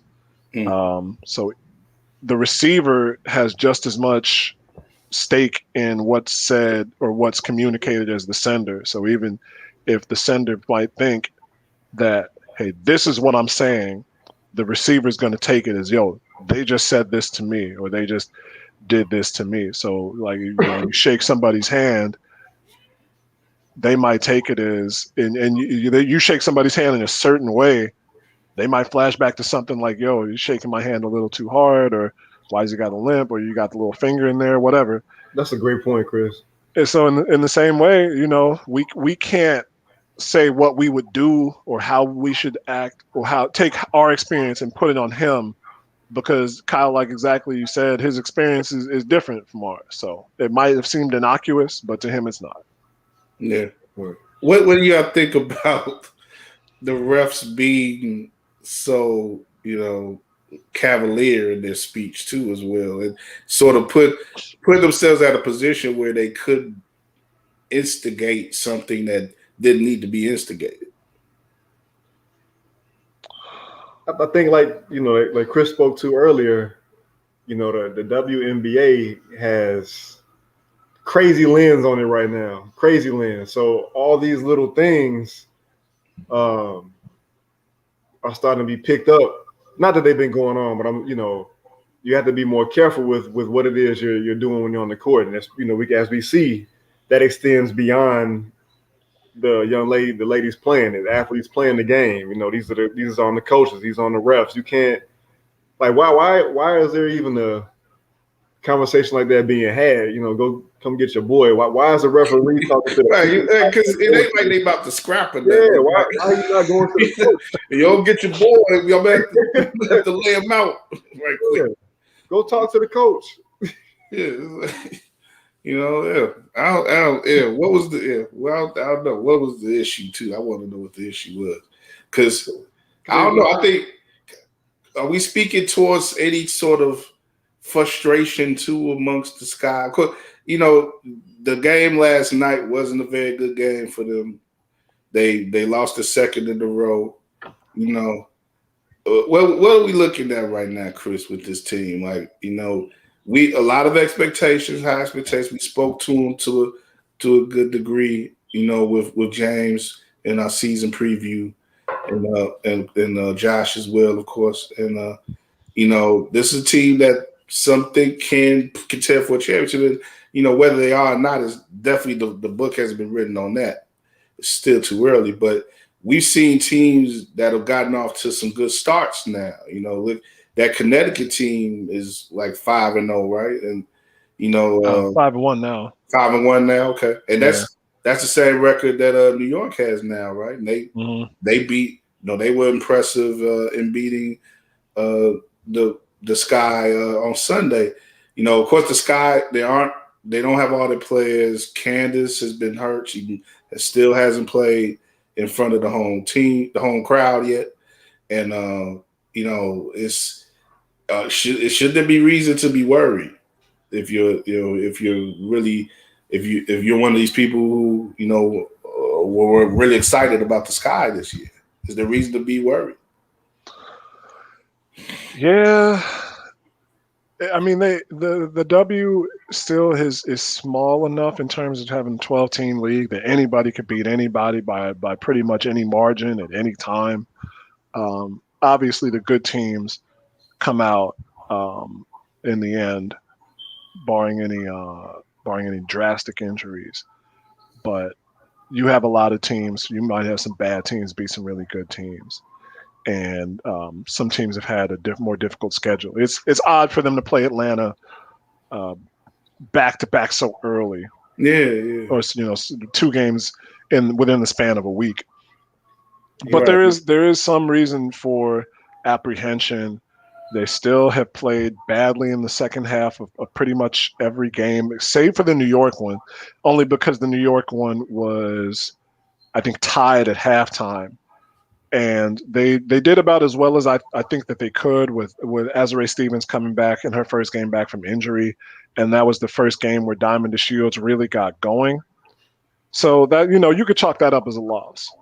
But where they were successful with Atlanta, they were that much as unsuccessful. That the second game they had 20 plus turnovers, and Coach Wade said is like they really got to fix up their mistakes. They can't continue to make the mistakes that they're making. And And that seemed to be the thing that's jumping out at me. Just it's a carryover from the Wubble games too. Like they haven't really taken care of the ball the way that they need to as a team.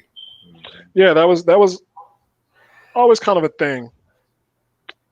They even in the past couple of years since Coach Wade's come in, they had trouble with turnovers a good amount of the time, and I think some of that was not having a true backup point guard, and then having all the pressure on Courtney Vandersloot. Candace Parker was supposed to solve that problem, but with her being out initially, it was just said it was rest, and then she was out for the next game.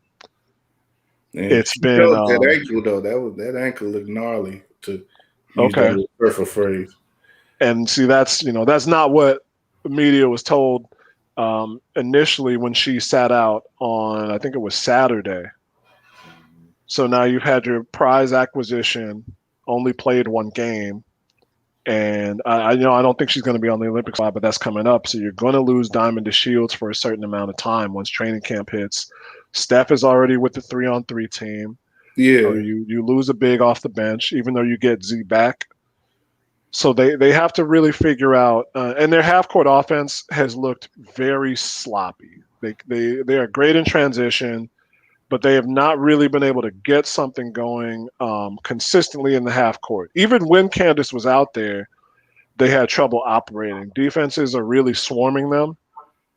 They're doubling ball handlers and forcing them to make the right pass and really trying to play them at the perimeter, which is interesting for a team with good 3-point shooters. So they've got to make some changes in their half court offense real quickly, and then worry about taking care of the ball, because I think both of those things go hand in hand. A lot of the times they're making turnovers in the half court. Mm.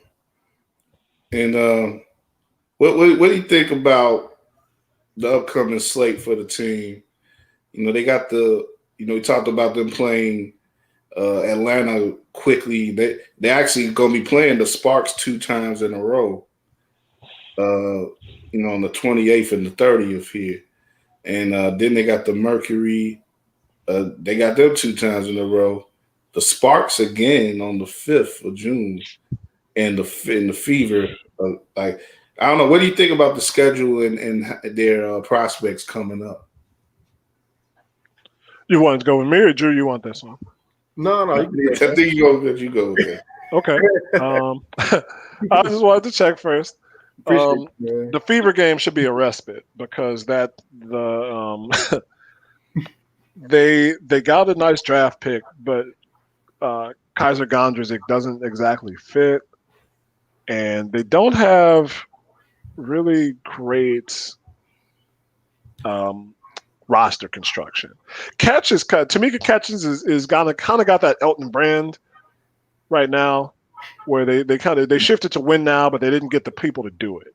Mm. So they have a very interesting team that could be fun, and is probably going to lose like half their games, or if not more than that. They might lose like 3/4 of their games. So the Sky should definitely beat Indiana without too much problem. The Sparks will It's be about 5 difficult. games before that, though. Right, right. So you want to split with LA, knowing that they'll be decent. But ideally, with the full roster, you would expect Chicago to be. I don't think anybody really had the Sparks top any higher than top six, say. Okay. So that's a game, at least one, if not two, that you would have them, that you would expect them to win. And then what were the other games on the schedule, Kyle? I don't have it up in front of me. No problem. They say Sparks are the next 2 games over the weekend, and coming out of the weekend next Tuesday, the Mercury are in town, and then they travel to Phoenix for the Thursday after that, the third, and then they have the Sparks. So that's a little West Coast swing. They have the Sparks in LA on the 5th. Then they So come back home for the Fever. So with Mercury, the Phoenix, they play Phoenix well. They play Phoenix well with their current lineup. If that's without Skylar Diggins Smith, I think they still beat them last year at least once in Bradenton with Skylar Diggins Smith on the team.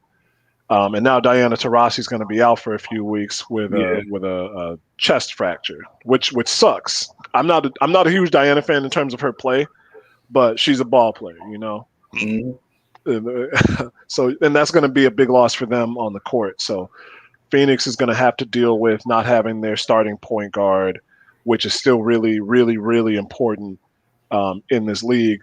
So that's the thing. That'll be kind of a barometer for Chicago if they've gotten their shit together or not, because that's a team that you definitely should beat twice. And if they falter, or even if they have cracks, right? If they play a game like they played against Atlanta in the second game of the season, there's still, the warning signs will still be out there. Okay. What did you spoke about the issues they have in the half court and opposing teams kind of swarming the ball handlers. What do you see James Wade doing to kind of combat that, or is it just a matter of players making better decisions? Because even Vandersloot, the little bit that I watched in the Liberty game and in last night's game, she had some turnovers where it's like, ooh, and even she, like, in the moment, I could see it like, damn, I probably shouldn't. You know what I mean? Mm-hmm. Like after the fact, some of the decision making just it seems a little rushed. That's not just her, just the team, and just like you said, just to your point about them being sloppy, seems rushed at times in the half court. He did say, and this might have been some coach speak. He said that they were still getting used to how fast they can play, specifically in terms of Ka and Diamond DeShields, Kalia Copper. And he said that a lot of the passes that they've made in transition were just too far ahead or sometimes behind because they weren't used to the speed of each other. And some of that is true. Some of that is at least plausible, I'll say, because everybody got to training camp at different times. Some players either got there right at the end and maybe had a couple of practices or the preseason games. And then some players like Shyla Heal weren't even able to get to the States until last week. So there is some of that still acclimating to things. For players like Ruthie Hebert, she's been doing really well. She came pretty much straight in from the European League and has gotten off her first few times in the rotation. But I think there is some plausibility to that. However, it's really not in transition where they're making or they're having the trouble, like I said. And I'm not sure. I'm not Nikias or Mo Dakhil or any of these cats who can really break things down. I will admit that to you. I think that they've had some trouble because teams really pack the paint knowing that Candace is going to operate in that high post. And it's not that their spacing is bad. It just seems like they get trapped on the teams are doubling on the side pick and roll, or they're doubling Candace, like they're bringing the double team up from behind and making things difficult for her. So they've just seemed hesitant. I don't know what it is because they have they have shot creators. Diamond is still kind of coming back, but it seems like she's got more of her rhythm, at least in terms of the stats. I got to go back and check the games because I wasn't able to watch as thoroughly as I did the first two. But they have shot creators like Nka and Diamond, and even Sloot will always take the opportunity once or twice a game for the defense to be lulled to sleep, thinking that she's going to pass off and move to another spot on the floor to get the ball back. And just get to the rim and get that little like kind of Pete Maravich floater. Mm-hmm. And then of course you got Candace. So they're not lacking in shot creation, especially now with Azurá Stevens back. I think that might solve some of their problems, having Z back in a more broad role. But they need to get Candace back on the floor because she fills some holes that they've had, and they need for Diamond to be in, consistent form now. The next game is going to be really telling. That's all I can really say. The next game against Los Angeles is going to say a lot about who the Sky are. And then, does anybody any updates on Quigley? Allie, the last I was at a presser, he said that she could have gone, and that was game 2, I believe. He said that it was more like something that they wanted to give her rest. And, it could be that they're just thinking that this is early season and these are games that they're going to get back, which is tough in a shorter, with a 36-game schedule even with the Olympic break. It's tough to kind of put the getaway day. Let me back that up. That's not right. It's tough to not have your rotation players going even in the beginning of the season when you're trying to maybe get some extra rest for players like Quigley, who's in the mid to late 30s. But the last I heard, it was not that bad of a hamstring pull or strain. And he said that if it was the playoffs at that point in time, they probably would have had her going. So I would expect her to be back.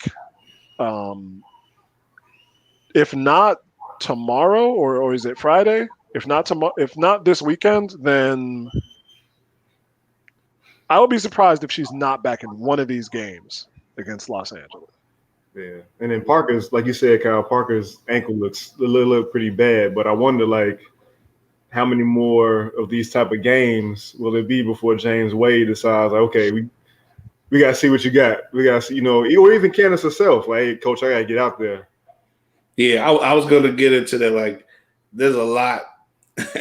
There's a lot that's hanging on her right now, and she got the big cover on Chicago magazine, and she's just this wholly positive story right now here in the city. You just hate to see that turn in any way.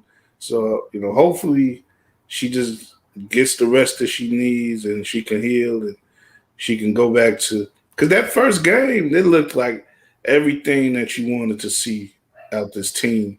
And, they put a win out in that Atlanta game. Was, mostly in the first half that they played their best and was able to hang on in the second half. But since then, it's been a bit of a struggle. But, we'll see how they do in this next stretch of games.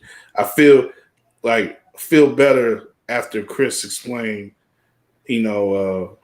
the relative degree of how the Sparks and Phoenix are.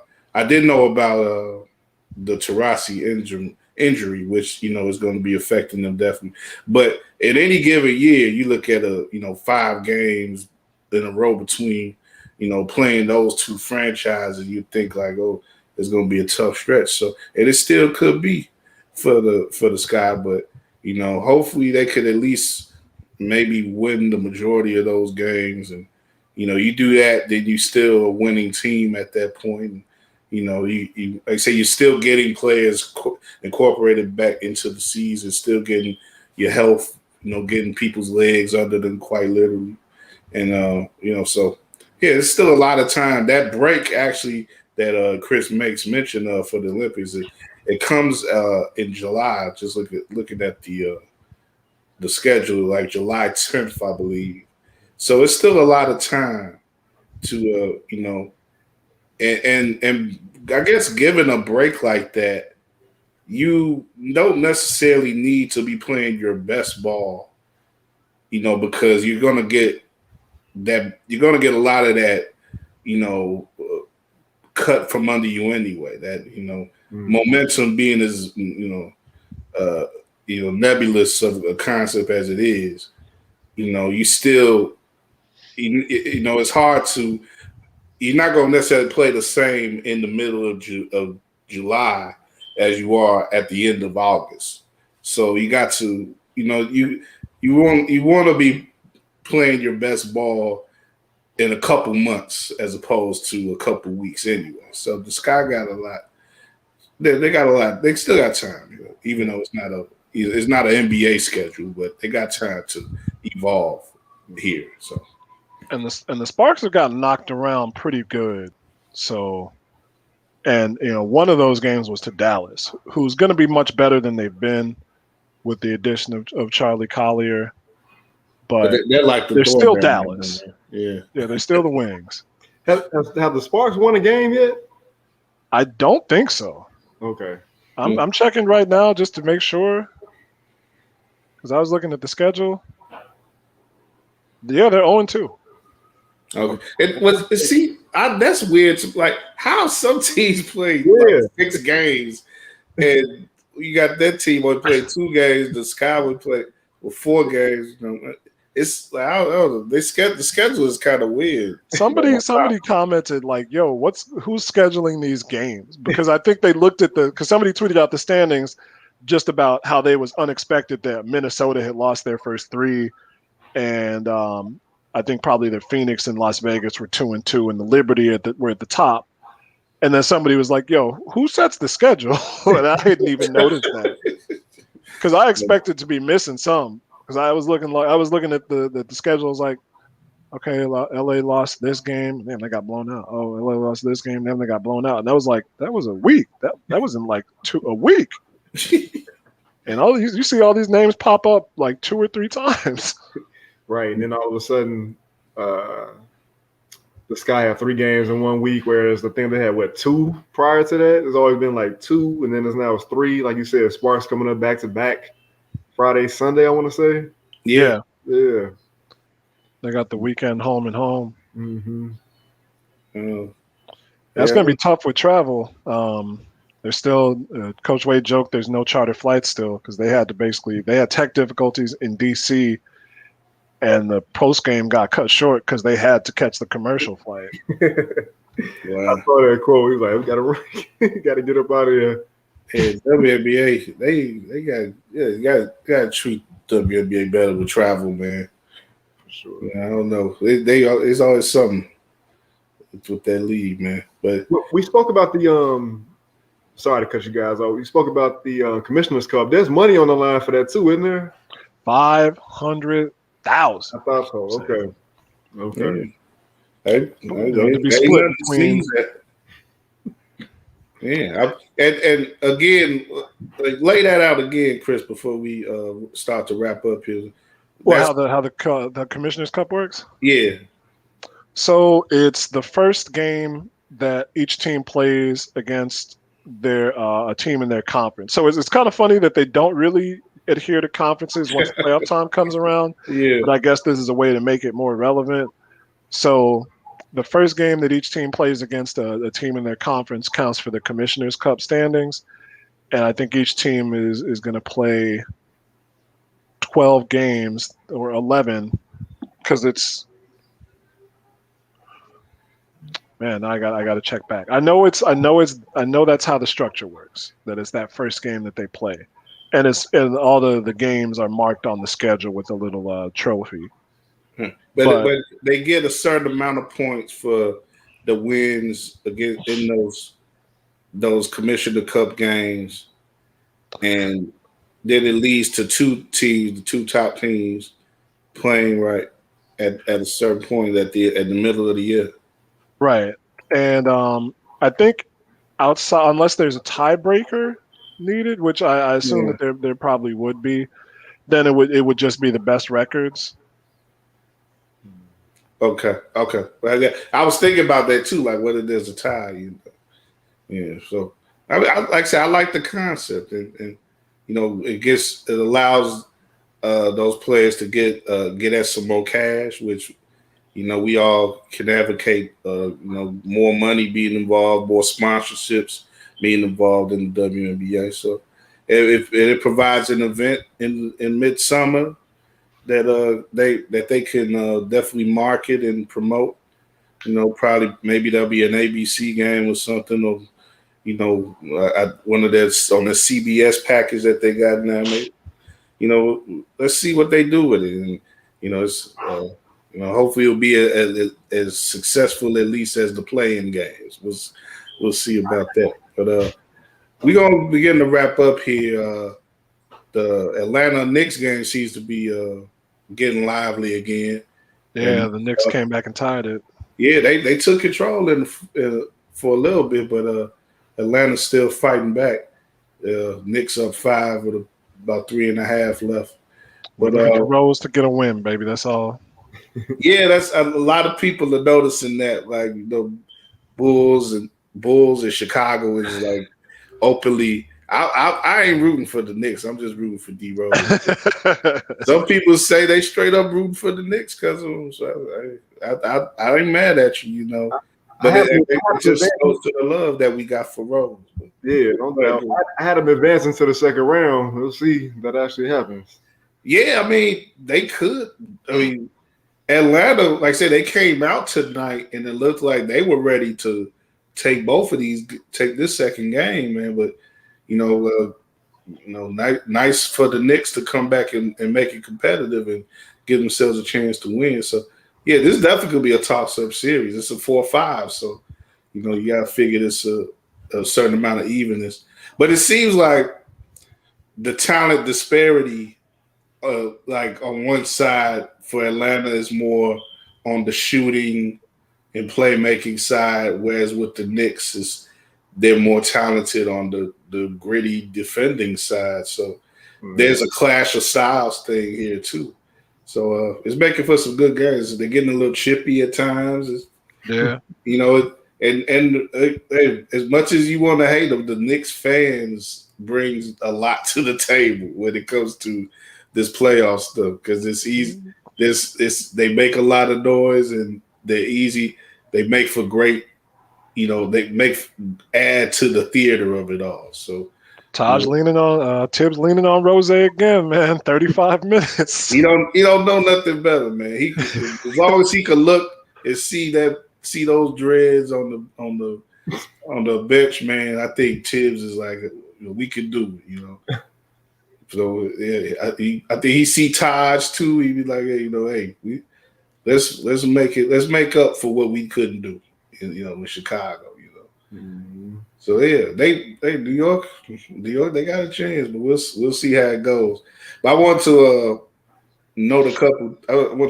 make note of a couple things before we jump off.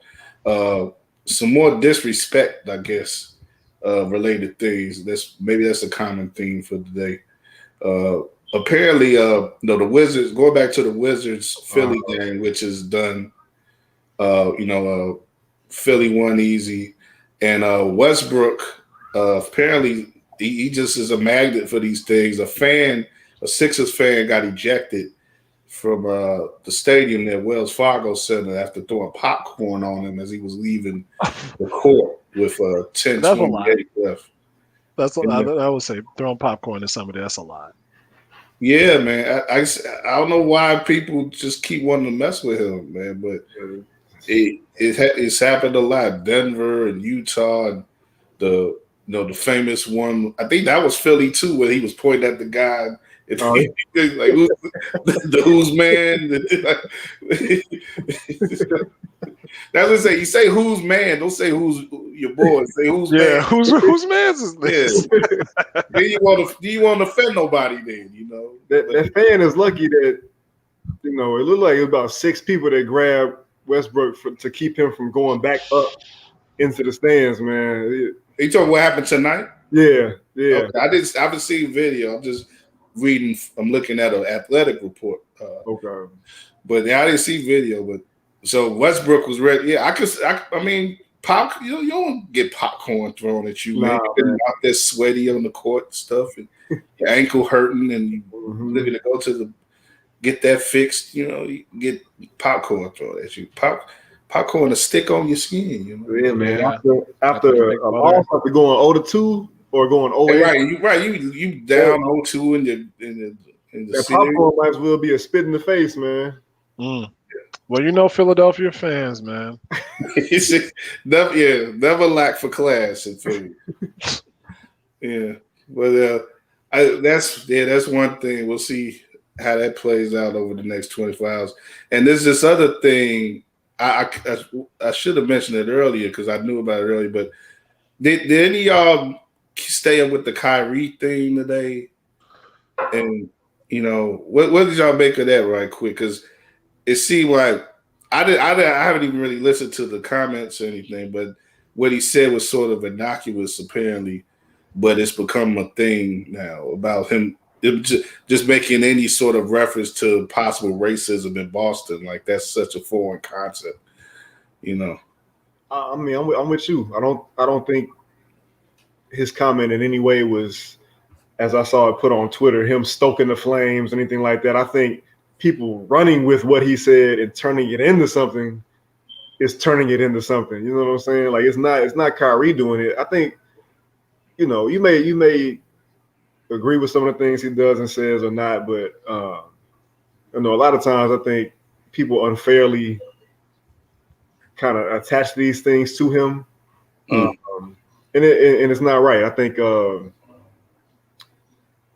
people are making a bigger deal out of it than it needs to be.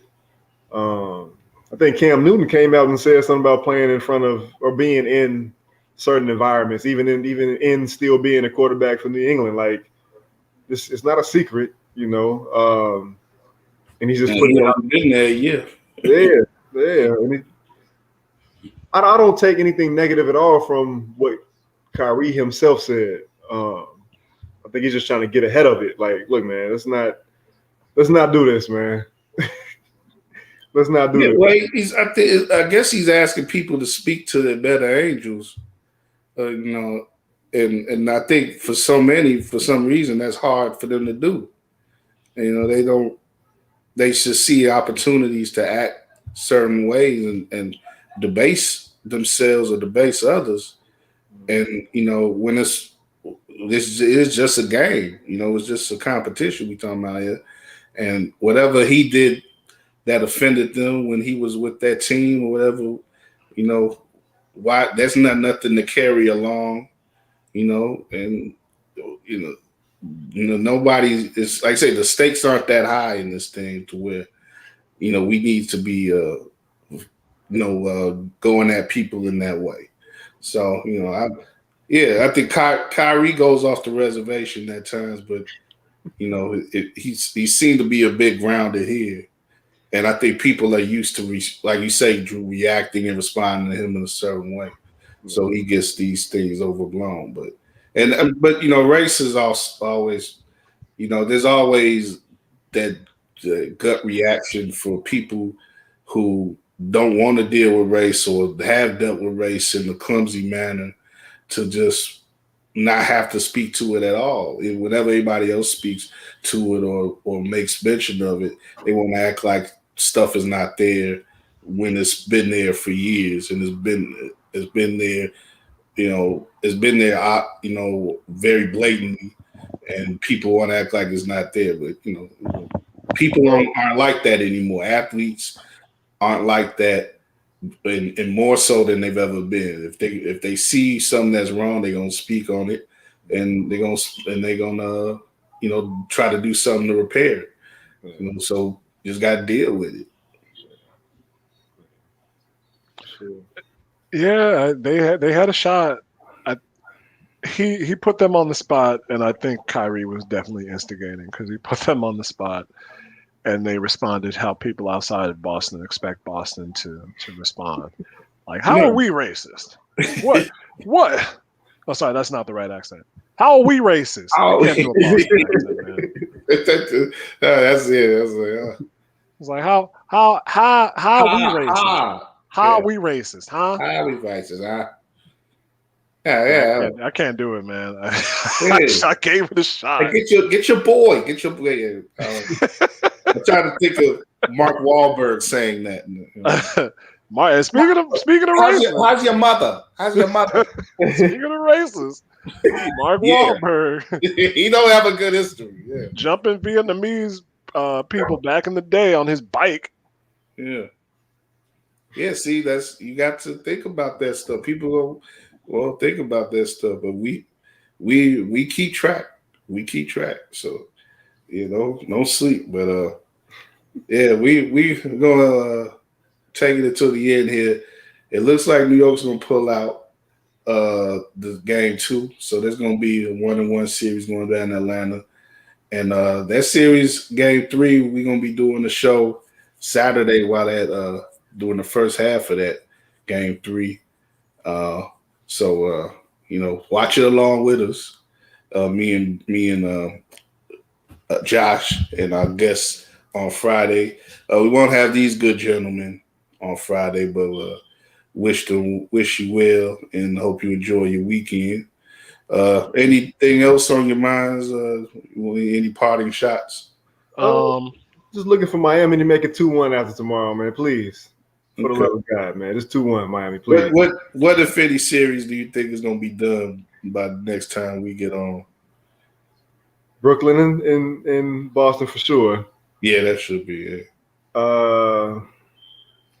What's today? Wednesday? Man. Washington and Philly. Yeah. I'm gonna stop Anything there. in the West? Huh? Anything in the West you think is gonna be finished up? Maybe Dallas and the Clippers, man. That's gonna be sad, man. Bums, bro. Bums. That's crazy, man. You go out in the bubble, and then you come back, new coach and all. You dodge LeBron. You dodge what else in there trying to dodge? Maybe trying to dodge Portland or whoever. And then you wind up one of those down tough. 0-2. Yeah, it's like you took on the bully in the schoolyard. It's like I'm gonna get back. I'm gonna get mine back, and then you just whoop your ass again. Oh, they better win 4 straight. But you know what? The Dallas played them tough in the bubble, man, until Kristaps got hurt. Yeah, that's what I'm saying. Like he almost beat them by himself last year, and now he got. Well, I don't know if he even got more help this year, but the Clippers got more crazy. They got less help. So they should have known they weren't equipped for this, man. Mm-hmm. It's crazy though. I'm getting off topic a little bit, but Chris brought up Nikias. The way these and the Kalen Coopers of the world, the way they break down basketball, man, the nuances of each play, it's crazy, man. And that kind of goes back into what I was saying about how coaches, this chess match, because the way that the Clippers are wanting to defend Dallas is like totally throwing that for a loop, screening Kawhi off of Doncic and hunting different matchups on the court, hunting Zubac. It's man, it makes your head spin a little bit, man. So kudos to those men and women that can break it down as well as they do. It's something. It's something. They shout them out, but they can't do what we do. No. So they can't. Apples and oranges. They can't. Let's make that be known. But I'll say right before I let you go, Chris. It's interesting though how you have in one side you sort of had a mirror situation on the East where Milwaukee sort of took it upon themselves to play Miami again, and they've dominated in the first 2 games. So there's still a lot to be said there because the series is going back to Miami. But I just have to say I've not been that high on Miami throughout the year. I think a lot of people was like, oh, because they went to what they did in the bubble was great, but I think a lot of stuff that did happen in that bubble, we're already seeing that it was like a one it was a one night one night engagement, as they would say, like on Broadway or something. Like yeah. It was a perfect storm for them. TJ Warren didn't come back and dominate the league. Miami, Murray has been good, but he didn't drop 50-point games every week of the year. It's just it was a unique season, a unique confluence of things that happened last year. So in LA, you look at the difference between the Lakers between this year and last year. The bubble was the bubble. So I think Miami, they're still a very talented team. They got a lot going for it, but the Bucks wanted it this year, and they know that they got to beat the Nets and Philly at least probably to get out of the East. So I could see them not wasting any time in this first round. So I'm not saying they're going to sweep, but maybe a 5-gamer right there. I mean, I can't be mad at you the way these first 2 games have gone, man. And yeah, they played the way that they needed to play, and the guys that they picked up, and they've look at Brent Forbes, man, like what he did in game 2, like that's wild, man. They getting that type of extra play that you want to see in this postseason from the role guys, and Holiday playmaking, and Singleton making key shots and stuff, doing things that take the load off of Giannis. It shouldn't have to be all. We want it to be all on him for some reason, but the great players don't necessarily have it all on them. They take it upon themselves to do a lot, but they often have other guys who step up around them. And a lot of times it'd be unexpected guys. So that's what makes championship teams and championship efforts. To your point, the bubble was the bubble, especially for guys like Tyler Hero, it appears. But there's something you said about, like you said, the Bucks bringing in Drew Holiday and PJ Tucker, and actually putting Giannis on Jimmy for certain stretches of the game, and that's been. I'm going to be interested to see if there's anything that Coach Spo or Butler or what the team in general does to combat that, because that's been something. That's really kind of put the lid on their offense, man. Donovan Mitchell in uniform, like he getting ready to play. We'll see if they have an impact on that game against Memphis. But Chris, anything else you got before we head out? Speaking of racism, hockey couldn't be left out of the realm of doing its part. That should be a segment. Speaking of racism,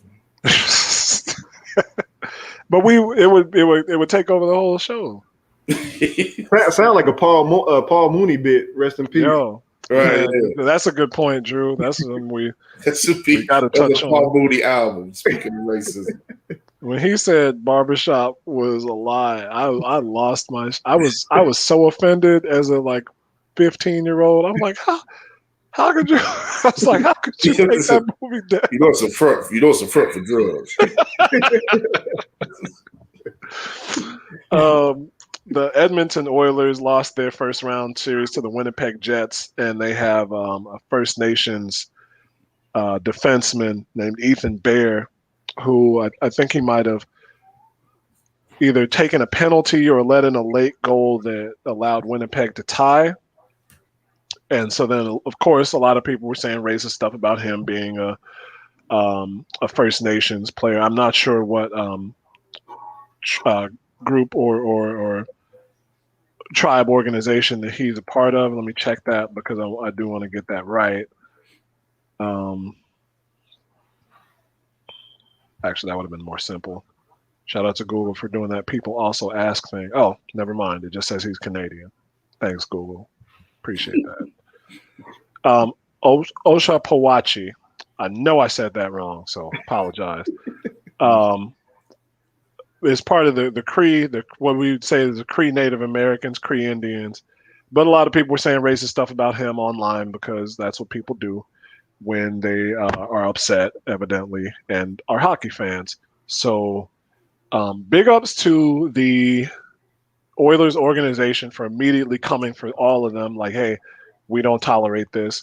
The Oilers GM actually is Ken Holland, who was the general manager for those Red Wings teams of the 90s that were blowing the doors off.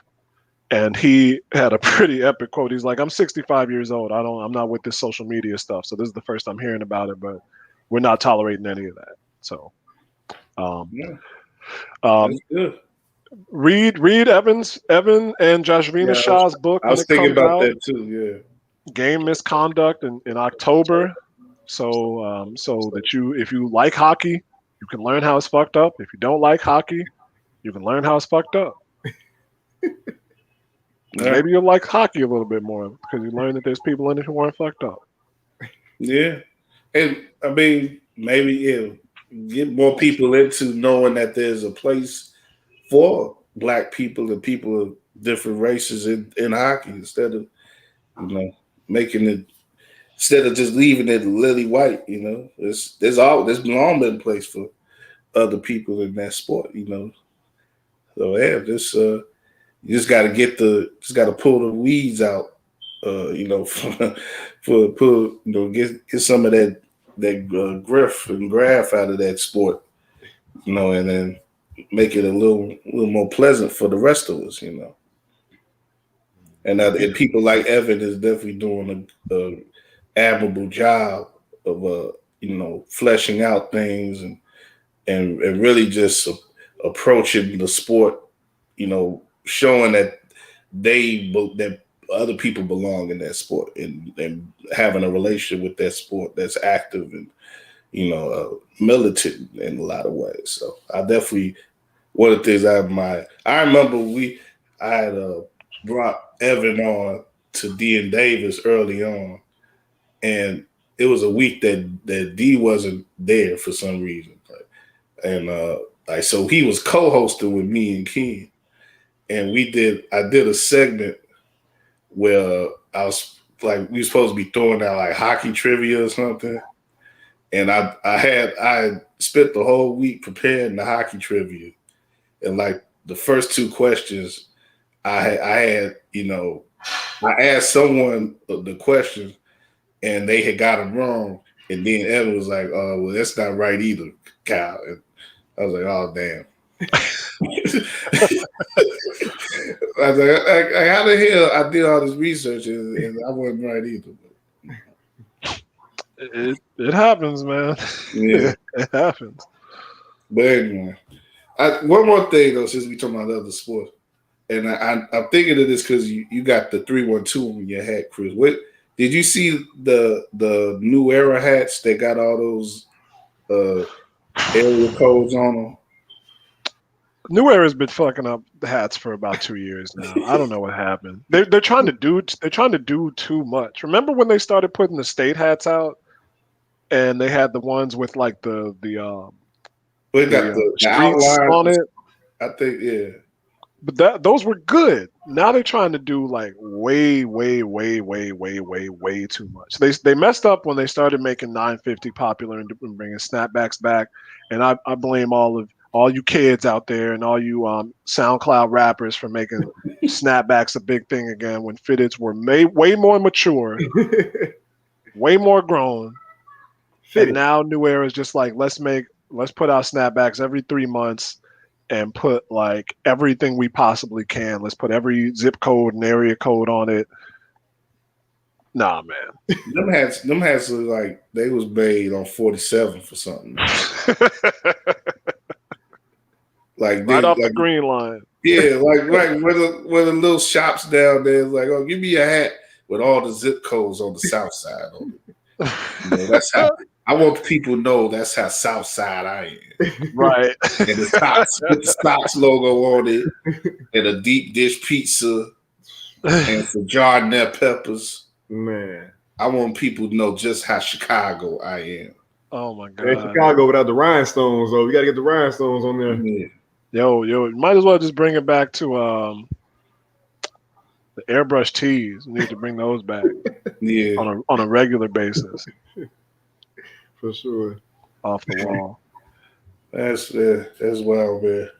We gonna leave y'all with that though. Appreciate Chris, Drew. enjoyed talking with y'all, having fun. Hope y'all, like I said again, hope y'all enjoy your weekend. And we're gonna start off the weekend. Hope you viewers and listeners choose to start off the weekend with us on Friday with our next show. And after that, we will. I don't know when exactly we may not be adhering exactly to the Thursday schedule in the playoffs, but we're gonna try to give you something around that time each week. And like I said, we'll just keep up with things as they go along with the playoffs. And we'll try to reach out to some reporters from different areas and see about getting other people on to give some context to the other teams, particularly when they get eliminated and stuff. And we'll see. Like I said, we'll try some stuff out like that through the remainder of the season. But definitely more to come here with Runnin, and hope you would stick with us and keep supporting on all our platforms, Anchor, YouTube, and our website, weareradio.com, and our Substack. Drew's still putting out the heat there with the Chicago Sports Exchanges, and I'll stick my head up every now and then with a little something as well. So let us know what you think. Show us love. We'll show it right back. And in the meantime, keep bouncing, y'all, and enjoy the playoffs.